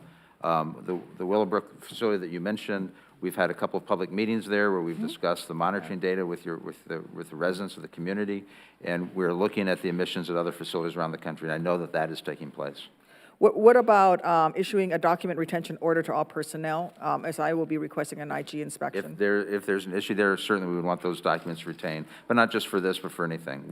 We maintain all of our documents. Thank you. Right before the holidays and the government shutdown, you announced the release of the administration's long-delayed lead action plan. Yes. I was disappointed to see that this plan walks back earlier goals on eliminating lead exposure. In fact, the new plan has the objective to reduce children's exposure as opposed to eliminate their exposure in homes and child-occupied facilities with lead-based hazards.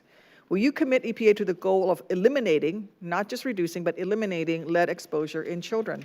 It is certainly our goal to eliminate lead exposure in children, and we do want to do that. We're moving forward with a number of regulatory programs to accomplish that. The lead dust rule that I mentioned earlier, our lead and copper rule, this would be the first time in over 20 years And we take very seriously lead contamination at Superfund sites around the country. Thank you. Will you immediately reinstate Dr. Ruth Etzel, who led the Office of Children's Health Protection and was abruptly put on leave? I'm sorry, what were you asking about, Dr. Etzel? Will you reinstate her? She is on investigative leave because of allegations by her employees, and I can't go into more details in a public setting because of personnel issues, but I'd be happy to, through the oversight function of the committee, to brief you. I think we have to go through the chairman to do that. Okay. I want to make sure that my general counsel is involved to go into more detail about the circumstances around that. Thank you. And as some of my colleagues across the aisle have mentioned, the state of renewable fuels in this industry in this country is at a turning point. And over the last 6 months, we've seen more ethanol plants sold, idled, or closed than ever before. Meanwhile, EPA is granting the world's largest refining companies these so-called hardship waivers. And my colleague, Senator Ernst, brought this up, the issue of these hardship waivers. These companies are earning record profits, billions with a B.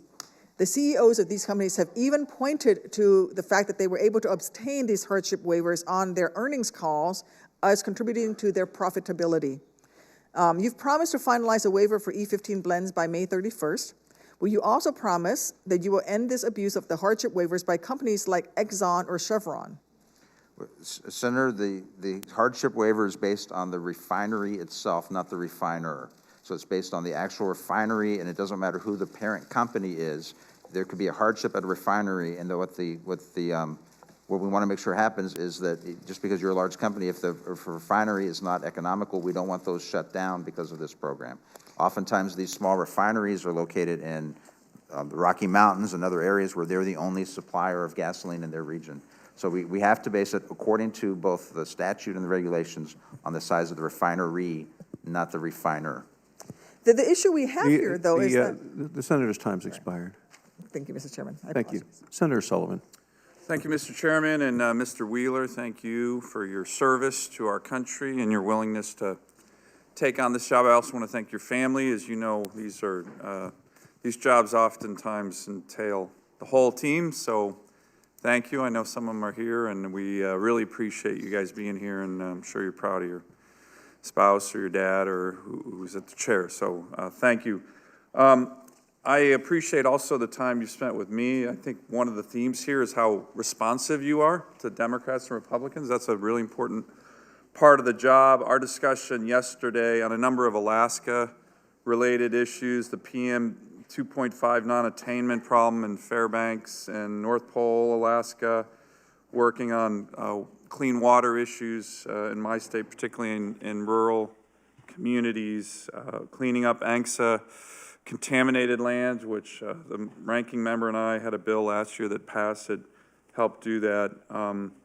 So transboundary mining issues, which are a big challenge in Alaska. So I'm not going to go into each of those. We got a commitment. One commitment, though, I do want to get from you is to get up to Alaska soon after your confirmation. Can I get a commitment from you on that? Yes, Senator, I'd be happy to. Maybe even if I invite you in the winter. It's 45 below in Fairbanks right now, so you got to be a little tough to come up, but. August sounds great. Well, no. All right, well, maybe I'm not going to be so supportive. No, I'm just kidding. So, listen, this is a confirmation hearing that's supposed to look at your past qualifications and experience for the job. And what was your first job out of law school? My first job was a career employee at EPA working in the toxics program. Okay, so you were a career employee at the EPA, and you did that for how long? For 4 years. And you received some awards, I believe, during that time? I did. I received 3 bronze medals. Okay, and what does that mean? Well, they weren't gold or silver, but they were still very important. You got medals, I'm though, very right? proud of them. From the EPA as a career employee? Yes, as a career employee. Okay. Well, I think that's important. You'd probably be one of the first career employees to run the agency, wouldn't you? I believe Steve Johnson, who was administrator under President Bush, was probably the first. Okay, and then you came to this committee, which has oversight of the EPA and all the issues covered. How long were you at this committee? 14 years. 14 years as counsel and staff director? I was the staff director and chief counsel for the last 6 years that I worked here. Okay, so essentially you were the main guy running the committee. I mean, had a with lot the of exception help. of the senators. I had a lot of help, and there was a chairman with the gavel. Yes. All right, well, I think it was Senator Inhofe, so I don't want to get in trouble here, but you know what I mean. So we're talking almost 20 years, 18, in public sector, either at the EPA or at the committee overseeing the EPA, correct? Correct. Yes. Okay, I think that's really strong qualifications for this job, and hopefully my colleagues on both sides of the aisle will at least acknowledge that, because it's obvious. You come highly qualified in the public sector. So we appreciate that, your service to America. Thank you, sir. Let me ask, because my colleagues, and unfortunately I hope the media that's watching this hearing will write about your almost 20 years of public sector experience, because what they love to write about is, quote, a lobbyist for a coal company. Okay, so you were a lobbyist. I was. Can you talk about what you did in that job? And I know Murray Energy comes up. What was your big issue with those, with representing them? You represent a lot more. Yes, I represented over 20 different clients during my time as a consultant. They range from companies to trade associations to NGOs. I represented an air quality management district in California. For Murray Energy, for the last 4 years that I represented Murray Energy, the #1 issue that I was asked to work on each of those 4 years was to try to shore up the United Mine Workers pension and health care funds. Okay. They're underfunded. We were successful on the health care side, but we were not successful in getting the pension bill through Congress before I left. But I'm very proud of the service that I did there. I'm very proud of the work that Good. I did on behalf. Well, look, I hope our friends in the media might want to cover that issue as well. And I'm Would be sure nice. Senator Capito and Manchin also appreciate that hard work. We all do, right? I have miners, coal miners in my state. I have miners in my state, and they're great Americans. Let me ask one final question. Oceans and ocean pollution and plastics. This is a huge issue. It's an issue that we've made a lot of bipartisan progress on. I'm pointing to Senator Whitehouse's empty seat there. He and I had a bill last year. The President signed. The Trump administration is doing great work on this, arguably much better than the previous administration. We're gonna soon put forward our Save Our Seas Act 2.0. Save Our Seas Act 1.0 was signed by the President just a couple months ago, with Senator Whitehouse and I both in the Oval Office with the President. Do you have any ideas that we can move forward with on addressing the big challenges we have, ocean pollution, plastics, and the role that you have already played in that regard with regard to the EPA? Perhaps the nominee could either very briefly, but answer in writing as well. Certainly. We have a Or maybe program. commit to work with us, just to keep it short. Happy to commit to work with you, sir, and I consider it a very big problem internationally, and something that we are on top of. Great. Thank you very much. Thank you. I would like to interject that the nominee has received praise from the United Mine Workers of America. Cecil Roberts, the United Mine Workers International President, has said the following of Mr. Wheeler, and I'm going to submit the statement to the record. He said, "He will be a reasonable voice within the agency and will recognize the impact on both the workers and the mining communities that are directly affected as EPA develops future emissions regulations." Well, that'll be submitted to the record without objection. Senator Markey. Thank you, Mr. Chairman. Mr. Wheeler, you earlier said that you thought that we were having a climate issue and not a climate crisis. Is that correct? I did say that, yes, sir. Okay. So let me just begin by saying I think that you're 100% wrong. We are having a climate crisis. How do I know? Well, I know because 13 federal agencies, including your own, in November, issued a report. And here's what all 13 federal agencies said, that our efforts do not yet approach the scale necessary to avoid substantial damages to the economy, environment, and human health. Now, how did President Trump respond? when asked about the conclusion of the National Climate Assessment that your agency helped to produce, that climate change could devastate the American economy. He said, "I don't believe it." Do you agree with Donald Trump? I believe President Trump is referring to the media reports of the assessment itself. And I questioned the media reports as well because they focused on the worst-case scenario, and they also focused on one study that was actually not in the report, and that's the study that said that there would be a 10% hit to the GDP. And I believe that's what he was referring to, and that was what I raised questions about after the assessment was released. So you don't agree with the broader conclusion that the actions we're taking do not approach the scale necessary to avoid substantial damage to our country? You don't agree with that? No, I did not say that, Senator. I'm asking you that question. Do you agree with that conclusion? I've been briefed by my career staff after the assessment came out, and I've asked a number of questions, and we have a number of follow-up briefings scheduled for them to go over the findings in the assessment. This report came out in November. You're the head of the EPA. We're heading to the end of January. I did not review the report before it came out. There was no political interference in the assessment. And we've been shut down for the last few weeks, but I've been briefed by my staff once on the assessment, and we have several briefings scheduled before I become before I can make further public comments. That's unacceptable. I mean, you're looking to be confirmed as the head of the Environmental Protection Agency, and we're having a hearing on your worthiness for this job, and you very conveniently haven't had enough time yet to review whether or not there's an extra level of urgency to this problem. You're saying that it's a worst-case scenario that they're talking about, huh? And so, therefore, you don't have to deal with it. But the worst-case scenario is your proposal to roll back the fuel economy standards in our country. The worst-case scenario is your proposal to roll back the rule to reduce emissions dramatically from the coal-burning plants in our country. And that's where it's relevant that you are a former coal industry lobbyist who is sitting here. Your proposal to roll back those regulations. That's the worst-case scenario, what you are proposing, sir. So, my question to you is, in terms of fuel economy standards, we import 2.5 million barrels of oil a day from OPEC. 2.5 million barrels a day. We have young men and women all over the Middle East protecting that oil coming in. Do you think that that is a worst-case scenario?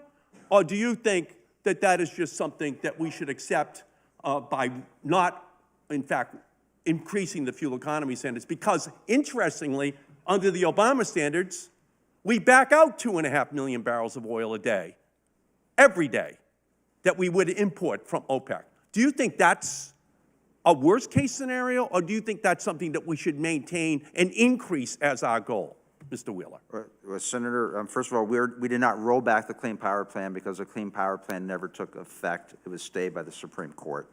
What our proposal does is follow the Clean Air Act, follow the court decisions. The effect of your decision is to not implement the Clean Power Plan, which dramatically reduces greenhouse gases.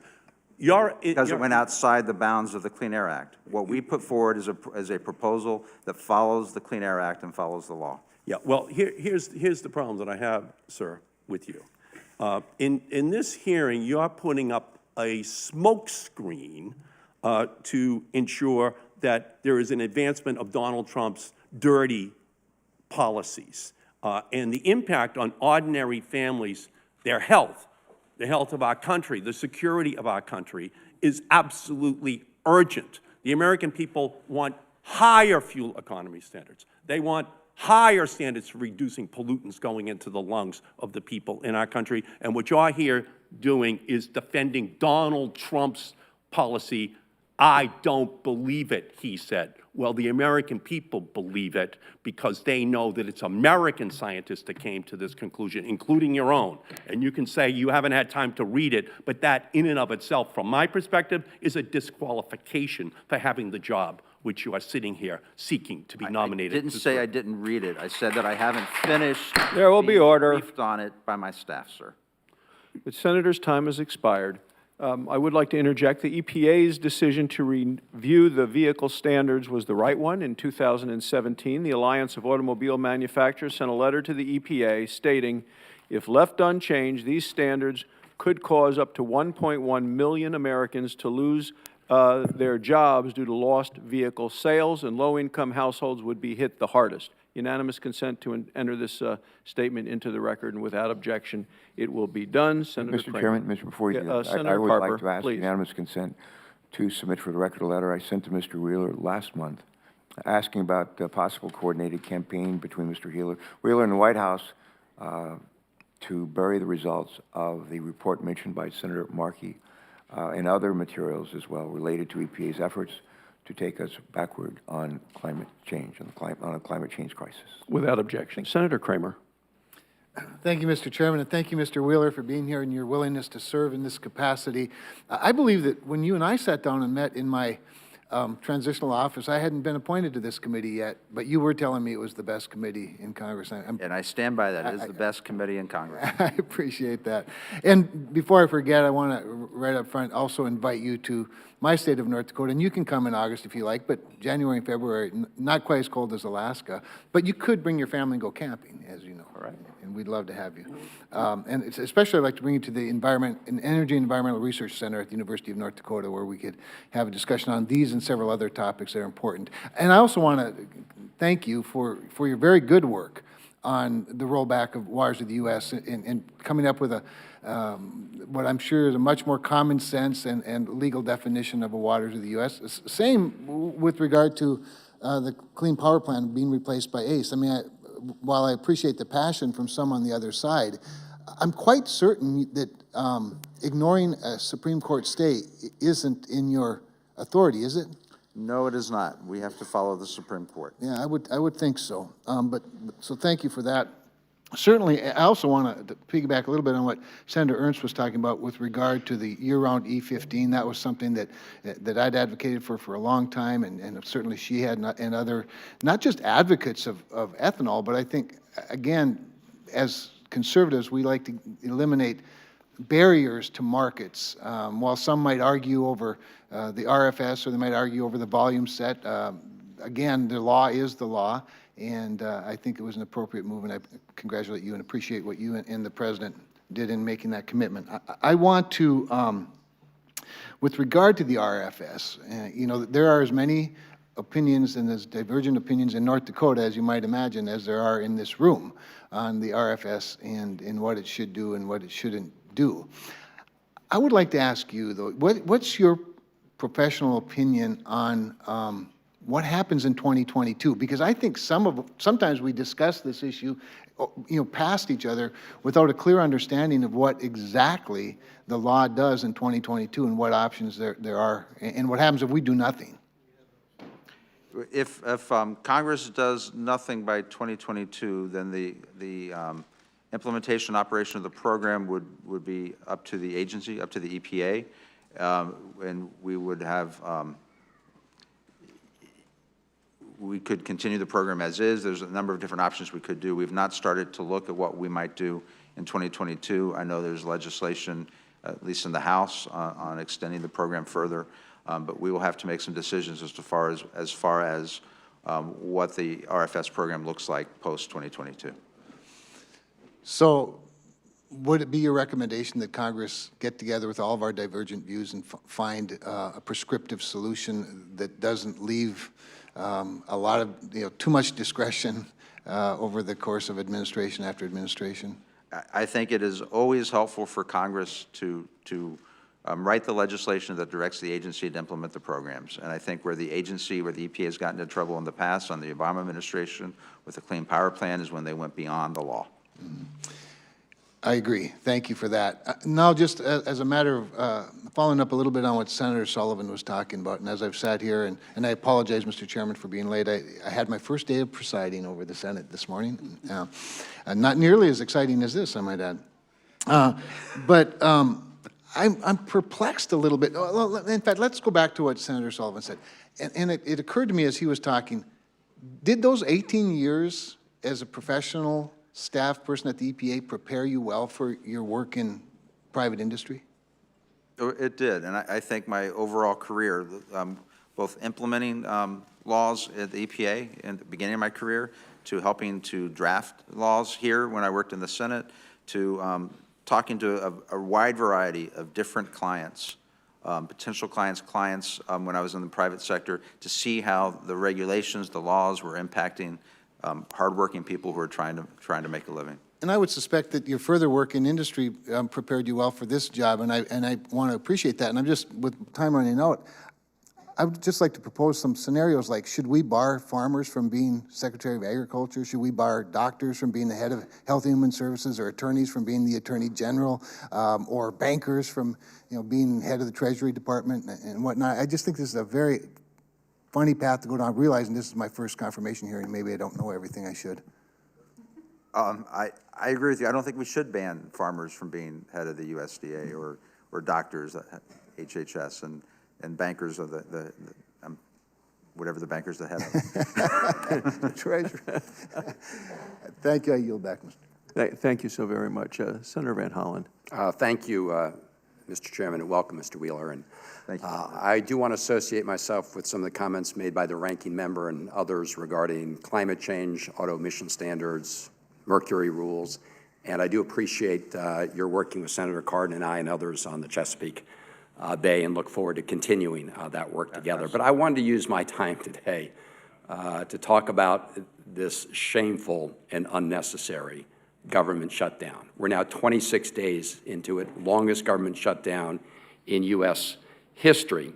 My understanding is there are about 13,000 EPA employees that are currently furloughed. Is that correct, approximately? Approximately, yes, sir. And that there are approximately 891 who are on the job. Is that approximately right? That sounds pretty exact, 891. It varies from day to day. Right. We bring back people to work on specific issues. Right, including some that you brought on to prepare for this hearing. Is that right? Yes, Senator.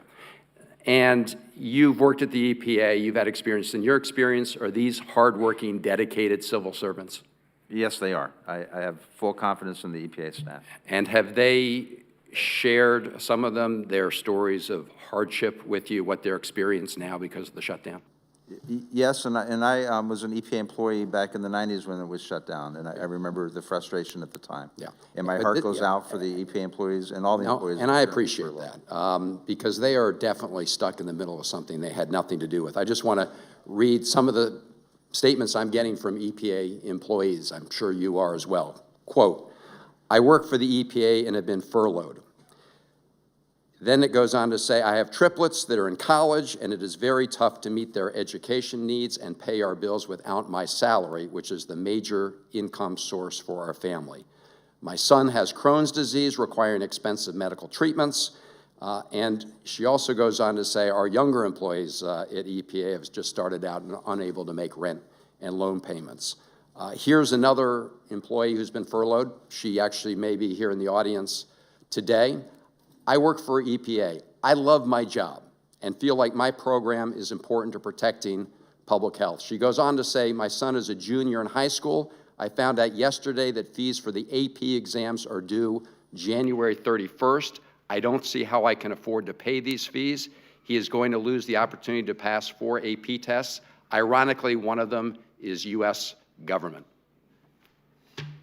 Another one, 15-year-old student, Montgomery County, Maryland. I'm a 15-year-old student. My father, like many people in this area, is a federal employee working at the EPA. He's now missed an entire paycheck from his shutdown. Will likely miss another if this keeps up. Please vote to override the veto. Of course, we don't have a chance to override the veto because we haven't passed legislation that's pending here in the United States Senate. Mr. Wheeler, I have here in my hand the mission statement for the EPA. First line, the mission of EPA is to protect human health and the environment. EPA works to ensure that, and it goes on to list a number of things, starting with Americans have clean air, land, and water. I assume you're familiar with the EPA mission statement, aren't you? Yes, I am. And there's nothing in this statement about how the EPA is the lead agency when it comes to issues of border security, is there? Border security? Border security, yeah. Homeland security. No, so we do a lot of border work. There's a lot of pollution. We have a lot of I'm referring, Mexico, but border Mr. Wheeler, to security, the security aspects of the job with respect to border security. That's done primarily by Department of Homeland Security, is it not? This is not a trick Yes. question. No, Okay. well, I'm just, because we do a lot of I know you inspections at the border do and- stuff along the border, Yes. but here's my question. You're familiar that last August, the United States Senate passed the appropriations bill for the EPA by a vote of 92-6? Are you familiar with that? Yes, yes, Okay. sir. It was an overwhelming vote. Yes. That bill is now before the Senate again, as part of other bills that had overwhelming bipartisan support in the United States Senate.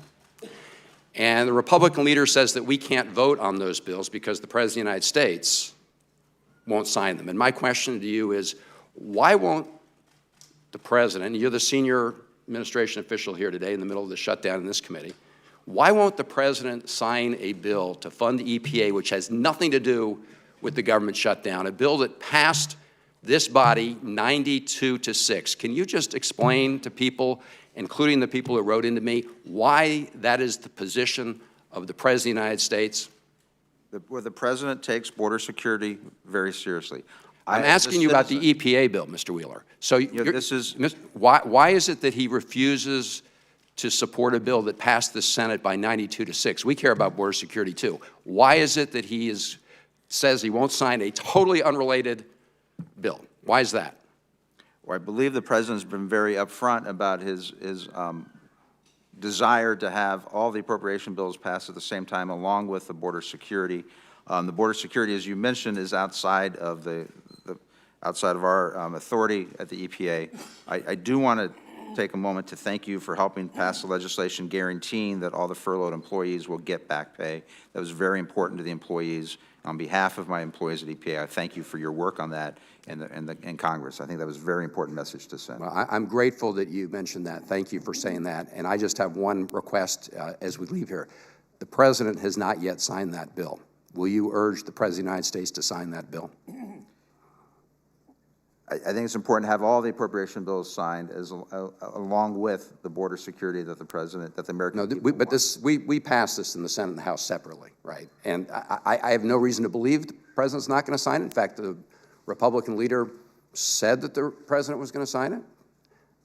My question is, would you, on behalf of your employees, urge the President to sign the bill? I'm sure that he wants to reopen the government as much as you do. No, this is not a question of reopening the government. This is a bill that's already passed during the government shutdown to provide some confidence and certainty at the end of the day people will be made whole. I appreciate your mentioning the importance of that bill. On behalf of your employees at EPA, can you ask the President to sign the bill? Senator, I also know that this is part of a larger negotiation, and I hope that all the parties can come to the table and negotiate and end the shutdown as soon as possible. Well, this Senate on a bipartisan basis was able to do this for the reasons you say in the middle of a shutdown. I hope the President will sign the bill, and I really encourage you to let your employees know that you support the bill. Senator's time has expired. This is the end of the first round of questioning. We're going to proceed, if we could, to the second round. I think that probably fewer members will want to ask a second round of questions, but we do have a roll call vote coming up at 12:30. So I just, I want to go into the round two. I understand that when considering a small refineries petition for hardship relief under the renewable fuel standard of RFS, the EPA consults with the Department of Energy, as you mentioned. Yes. These two agencies conduct a detailed, objective analysis based on the small refineries' confidential business information. Under the Clean Air Act, the agencies must look at each small refinery as an individual basis, which you had mentioned in a comment earlier, regardless of whether the refinery is part of a larger company. Is that your understanding of the law? Yes, it is, sir. Okay. Now, I also want to thank you for withdrawing the Obama administration's proposed duplicative rule on groundwater monitoring on in situ uranium recovery. This rule was a midnight regulation the EPA issued the day before President Obama left office. So when you talk about a midnight regulation, that by definition really fits it. The Nuclear Regulatory Commission, our nation's principal nuclear regulator, stated that there was no health or safety justification for the rule. The NRC has also said that the rule interfered with its jurisdiction over uranium recovery activities. Now, to ensure this doesn't happen again, I've written to EPA asking the agency to sign a memorandum of understanding which would clarify the NRC and the EPA's jurisdiction over those activities. Do you know if his work has begun on that memorandum of understanding, and if not? It has begun. It began before the end of last year. At this point, we're not working on it as part of the shutdown, but it has begun, sir, yes. You know, the cost of regulations coming out of the EPA was staggering before President Trump took office. According to the Office of Management and Budget, major EPA rules cost between $54 billion and $86 billion a year between the years 2006 and 2016. That total was more than the cost of major rules from 7 other cabinet-level federal agencies combined. 7 agencies combined.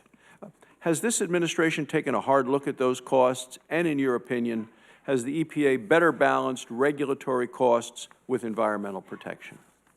We have, and we have a cost-benefit rule that we proposed in early last year. We received 3,200 comments on it. We're reviewing those comments and plan to go forward with that, which will help define how we look at cost-benefit analysis across the board. You know, I've seen some stories in the press that the EPA enforcement cases have fallen. In my opinion, how many enforcement cases are filed isn't the best metric to measure the EPA's successes. Our goal should be to actually make sure that people are following the law in the first place. This is called the compliance assurance, making sure that businesses across the country comply with the law up front so that enforcement actions aren't needed. What's the EPA doing to improve compliance assurance? We are working very hard on compliance assurance, and I think the agency has for a number of years. And I think the more compliance assurance that we have, the fewer enforcement actions that we need to take. But there's been a lot of misleading information in the news media about our enforcement program. I'd like to correct 2 items real fast, if you don't mind. Last summer, a group, EDGI, released a report on what they thought our enforcement numbers were. We went over that, and we went over it again, and our career people went over it, and it appears as though they made some simple mathematical errors in their report. They claim, for example, that our administrative compliance orders were down 42%, but actually they were up 13%. And then just recently, Peer released a report on our criminal enforcement program. They said that we aren't making the criminal referrals. We don't actually make criminal referrals. We make requests for prosecutorial assistance. And at the agency, the metric that we use is to track the number of new criminal enforcement cases that open each year. And last year, we opened more criminal enforcement cases than in 2017, and that reversed a downward trend that started in 2011. So since 2011, we've been on a steady decline. Last year, we reversed the decline for the first time. Thank you. Anything else that from the first round, that questions that someone has come to you and said, gee, I'd like to clarify something?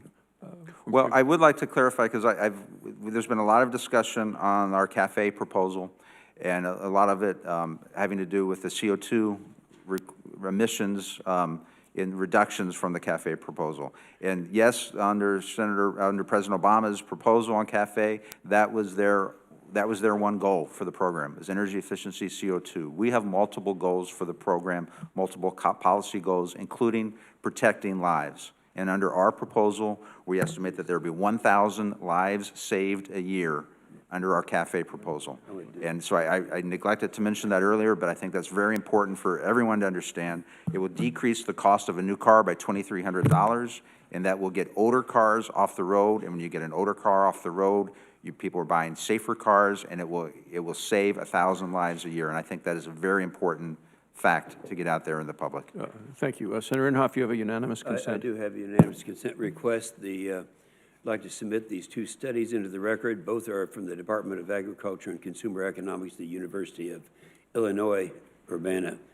The first study is from September 2018. Its conclusion, quote, little if any evidence that the blend rate for ethanol has been reduced by small refinery exemptions. And the second one, quote, the updated analysis in this article shows even less evidence that the blend rate for ethanol has been reduced by SREs. Without objection. Senator Carper. If I could, a couple of UC requests, Mr. Chairman.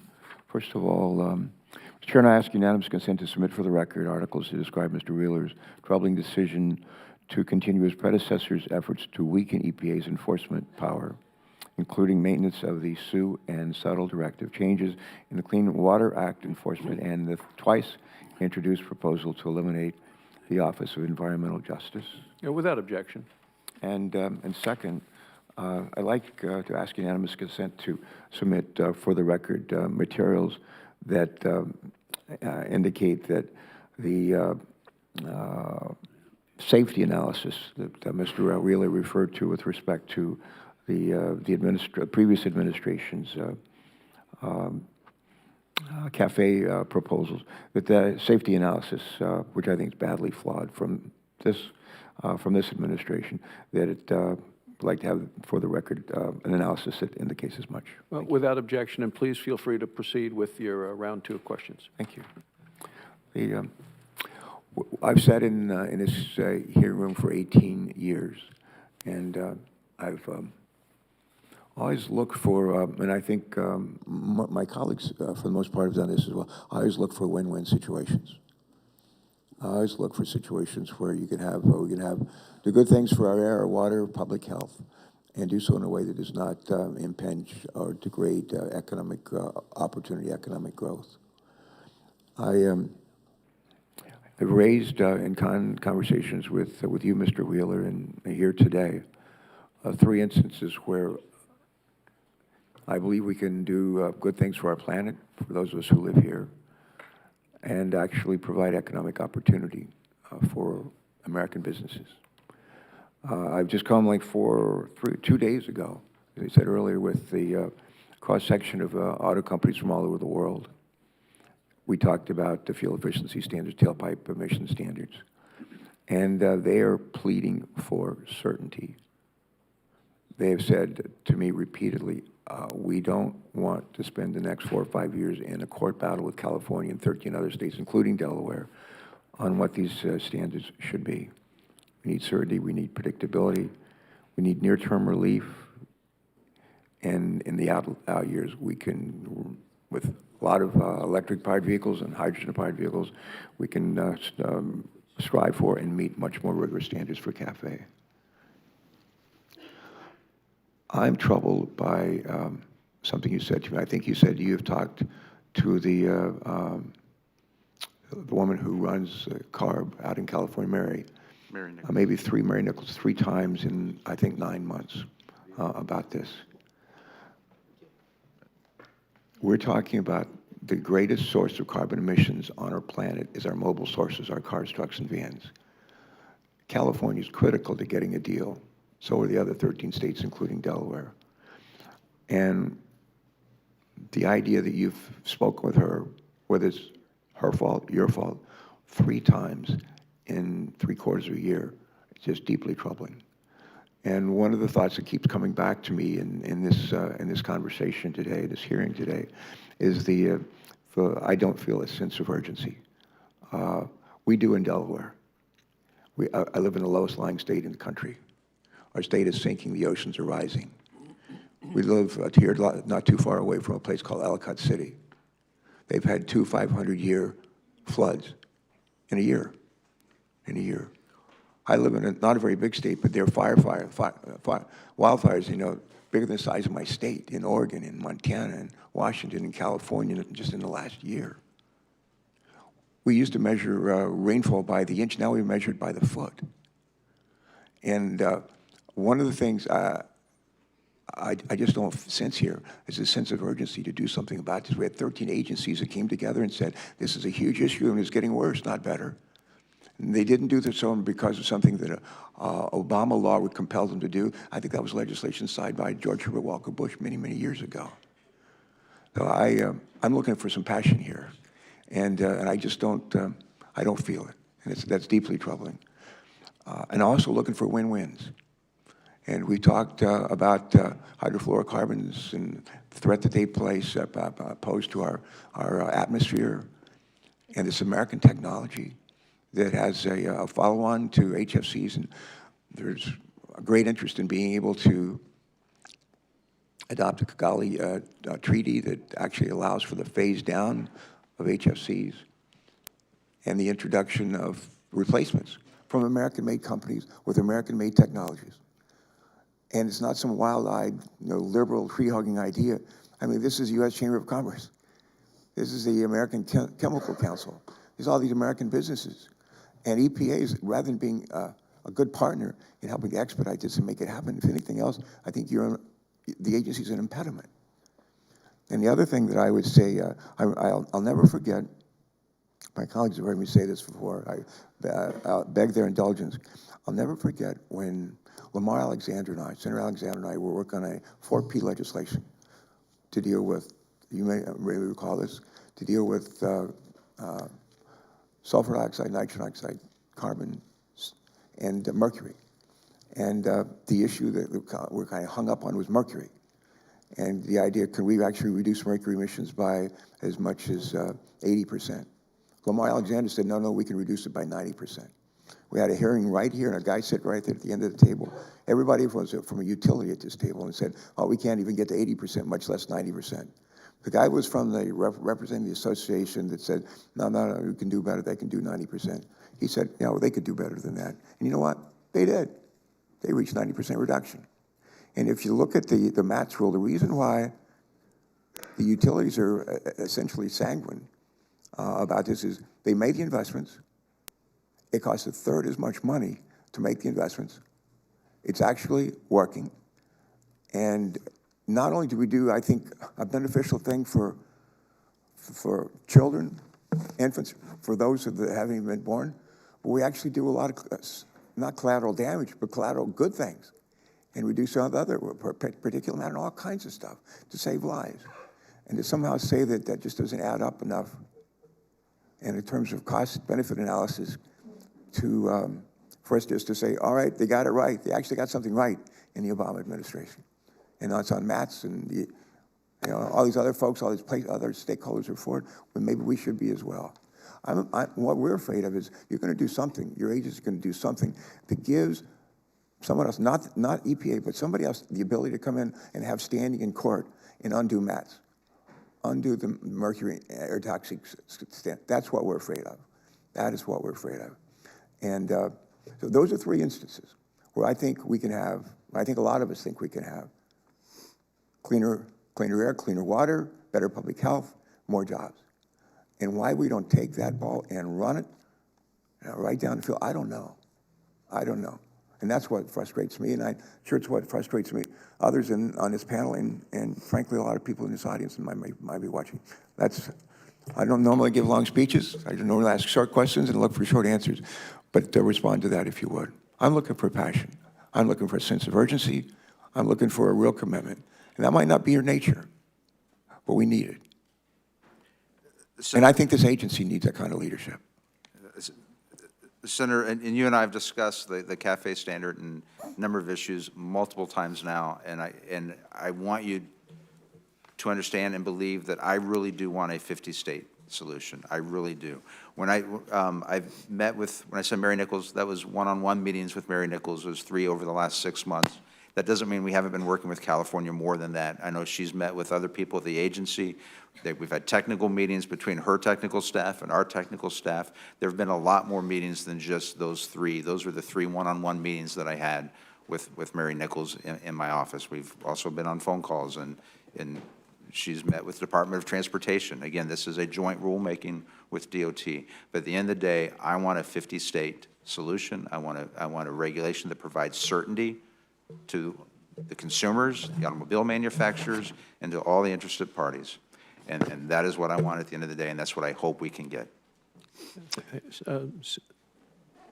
P.S. Methylene chloride.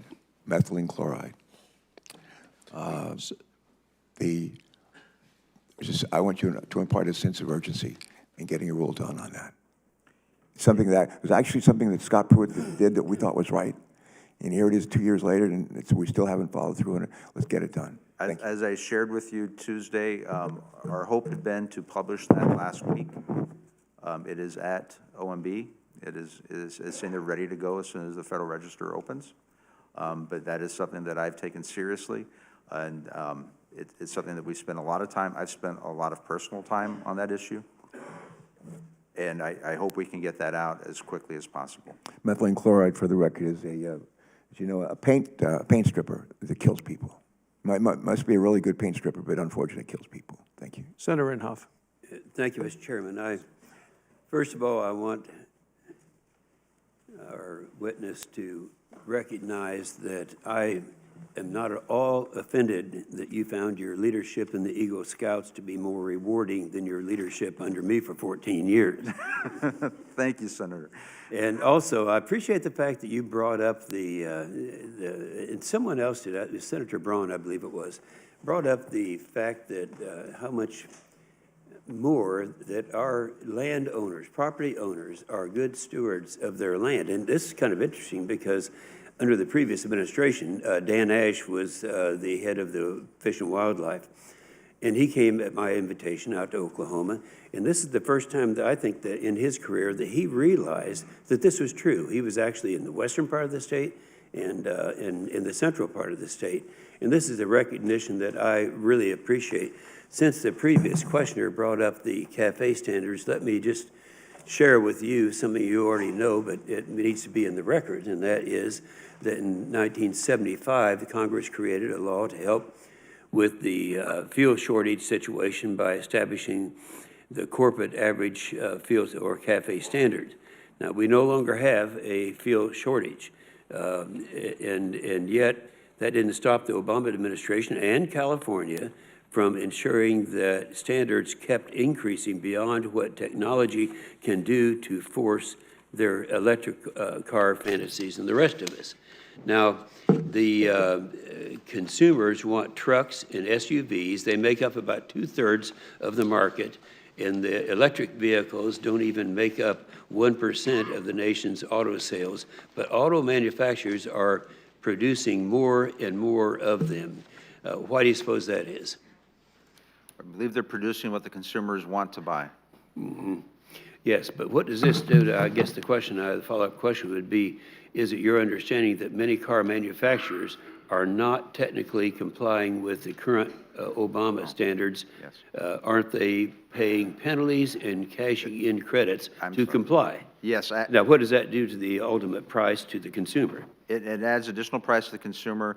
There is a misconception out there that all of the automobile manufacturers are currently complying with the CAFE standards. They are not. Several of them are not. There's a penalty basis built into the regulation, and they are paying penalties for not complying. And it's projected over the life, if the Obama regulations were to stay in place, that the amount of penalties will be increasing, I believe, up to $1 billion over the lifespan of the Obama regulations, and that those penalties would be passed on to the consumer. And they will be passed on to the consumer. I mean, there's nothing else they can do to accommodate that. So I think that's important. I mean, is it really the role of government to dictate what people are buying in America? In enforcing that. That's something that I've watched and you've seen over the years. It's something that we have a serious problem with. Mr. Wheeler, the EPA has been taking a lot of criticism for supposed lack of enforcement actions under Trump. Would you like to talk a little bit about the enforcement standards that have been imposed under your administration so far? Absolutely. First of all, I think it's important to note that we did not have a political head of our enforcement office for all of 2017. Susan Bodine was not confirmed until the end of 2017, which is actually the first quarter of 2018. So we've only had a political head for the 3 quarters of 2018, yet our enforcement numbers, important enforcement numbers, are up. As I mentioned a little while ago, our criminal prosecutorial assistant, the number of criminal cases we opened was up in 2018 compared to 2017. We initiated 140 lead enforcement actions in fiscal year 2018, compared to 127 in 2017. And we're using all of our tools, including compliance assistance. The environmental benefits, as I mentioned in my opening statement, we've removed 809 million pounds of pollution and waste through enforcement actions in 2018, which is almost double what we removed in 2017.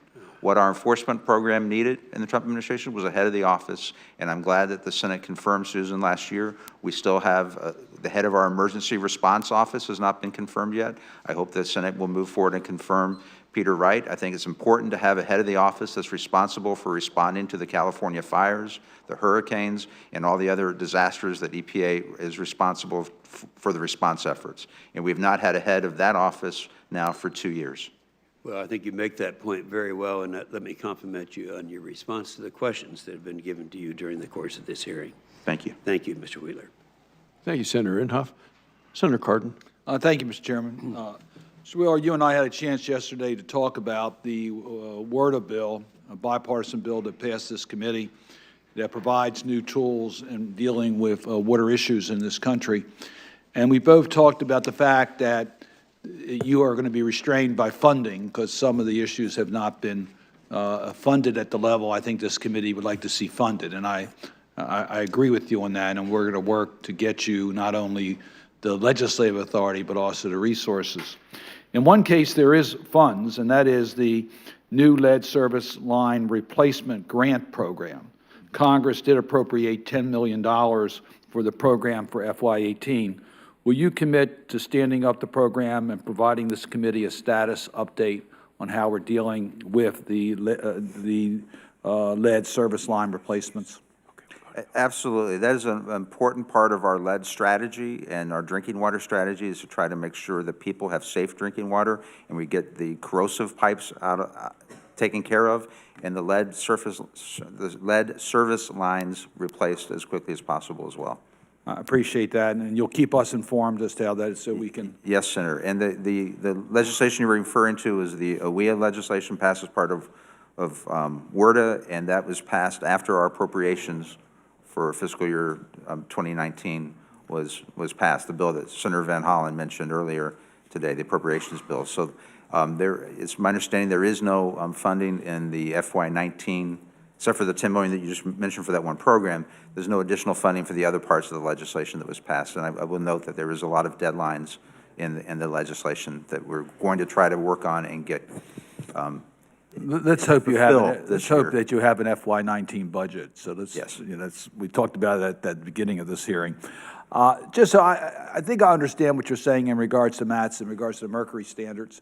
There is a process that's going through in your agency, including comment process. Mm-hmm. But you are very confident that the current enforcement that's currently being done that is restricted to mercury emissions, that there will be no weakening in regards to the mercury emissions into our environment. Under our preferred option, which is, when we put out the proposal, we took comments on everything. And you often do that in order to make sure that your proposals are legally sound in case they're challenged later.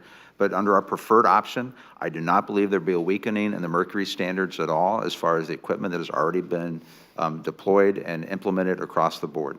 I don't think you can, I get accused of rolling back the Clean Power Plan. I don't think you can roll back a regulation that never took effect. And on MATS, I don't think you can roll back a regulation that's been fully implemented. And the MATS requirements for the pollution control equipment has been fully implemented. And I honestly do not believe that that equipment will be turned off or removed under our proposal. And then let me just respond more to my good friend Senator Inhofe's comments on energy efficiency in our autos with CAFE standards. There's a lot of reasons to be interested in that in regards to energy efficiency issues, particularly in transportation. Part of that is security issues, part of that is economic issues, but under your jurisdictions, the environmental impact. And there is a cost associated with the unnecessary use of fossil fuels as it relates to emissions into our environment.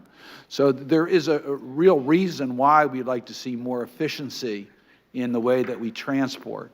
Part of that is the individual vehicle, part of that is transit policies, part of it is a whole way of making people happier, but also more efficient in the use.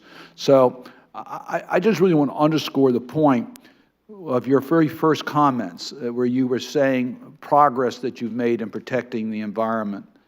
To me, this is an extremely important, urgent issue, transportation efficiency and protecting our environment. And I hope that as the leader, if you're confirmed, as the administrator of EPA, that you'll be focused on the environment and the impact transportation has on the environment so that we can use technology that's been developed here in America to help our economy as well as our environment, and also, by the way, the quality of life, if we can get less emissions coming out of our transportation sector. Thank you, Mr. Chairman. Absolutely. It's not just the energy efficiency or the CO2 from the automobile industry, but we also, as I mentioned in my opening statement, moving forward on removing NOx from the heavy-duty trucks. And that is a program that's not required under statute. It's not required by court order, but we're moving forward with that because it makes sense, because it will protect the health and get more non-attainment areas into attainment around the country. Thank you. Thank you, Mr. Chairman. Senator Carper, you have some unanimous consent requests. I do, Mr. Chairman. If I could just very briefly follow up on something that Senator Cardin was raising with Mr. Wheeler. I'd ask you to forgive me if I don't feel fully comfortable about the notion that the MATS rule implemented, not rolled back, doesn't somehow lead us in a situation that we have in Delaware with Pennsylvania. For nitrogen oxide, for NOx pollution, in my state, when I was going, I literally could have cut off our economy. All the cars off the road, all the businesses shut down. We'd still be out of compliance for NOx. And the reason why is because of pollution from Pennsylvania, 3 plants, 3 utility plants, coal-fired, and I think 1 in West Virginia. And the cruel irony is each of those plants had installed the technology to stop the pollution and to relieve it to us on the downwind states. They turned it off. They still have it turned off. And when we applied through a Section 126 waiver to try to get EPA to do something about it, you declined. So forgive me for being just concerned and cautious on this front. I have a couple of unanimous consent requests to put forward, if I may. And I ask unanimous consent to submit, for the record, materials that demonstrate the growing demand for electric and hybrid vehicles and the efforts by the oil industry to lobby in support of this administration's fuel economy rollback. Without objection. Thank you. I also ask unanimous consent, Mr. Chairman, to submit for the record a comprehensive science report from Syracuse University, Harvard School of Public Health, and other universities that find that the benefits of reducing mercury to our society is around $4 billion per year, not 4 to 6 million, as EPA claims in its Without proposal. objection. Mr. Chairman, I ask unanimous consent to submit for the record 2 letters I sent to this administration regarding EPA's proposal to undermine the mercury and air toxics rule. This includes an August 24th, 2018 letter to Mr. Wheeler from Senator Alexander and myself expressing our support to keep the MATS record in place and effective. Second is a December 28th letter to OMB's Office of Information Regulatory Affairs, affectionately known as OIRA, outlining why I have great concerns about the EPA's flawed cost-benefit analysis used in the MATS proposal. And finally, one last one. Without objection on that. Thank you. Mr. Chairman, I ask unanimous consent to submit for the record a variety of materials that include news articles, letters from stakeholders, and other materials relating to Mr. Wheeler's time as EPA acting administrator. Without objection. And members may submit follow-up questions. For the record, by 5 p.m. is the deadline, Friday, January 18th. nominee should respond to the questions by 5 p.m. Friday, the 25th of January. And I want to thank the nominee for his time, his testimony today, and that concludes the hearing. The hearing's adjourned. All right, John.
Honestly, it's as likely as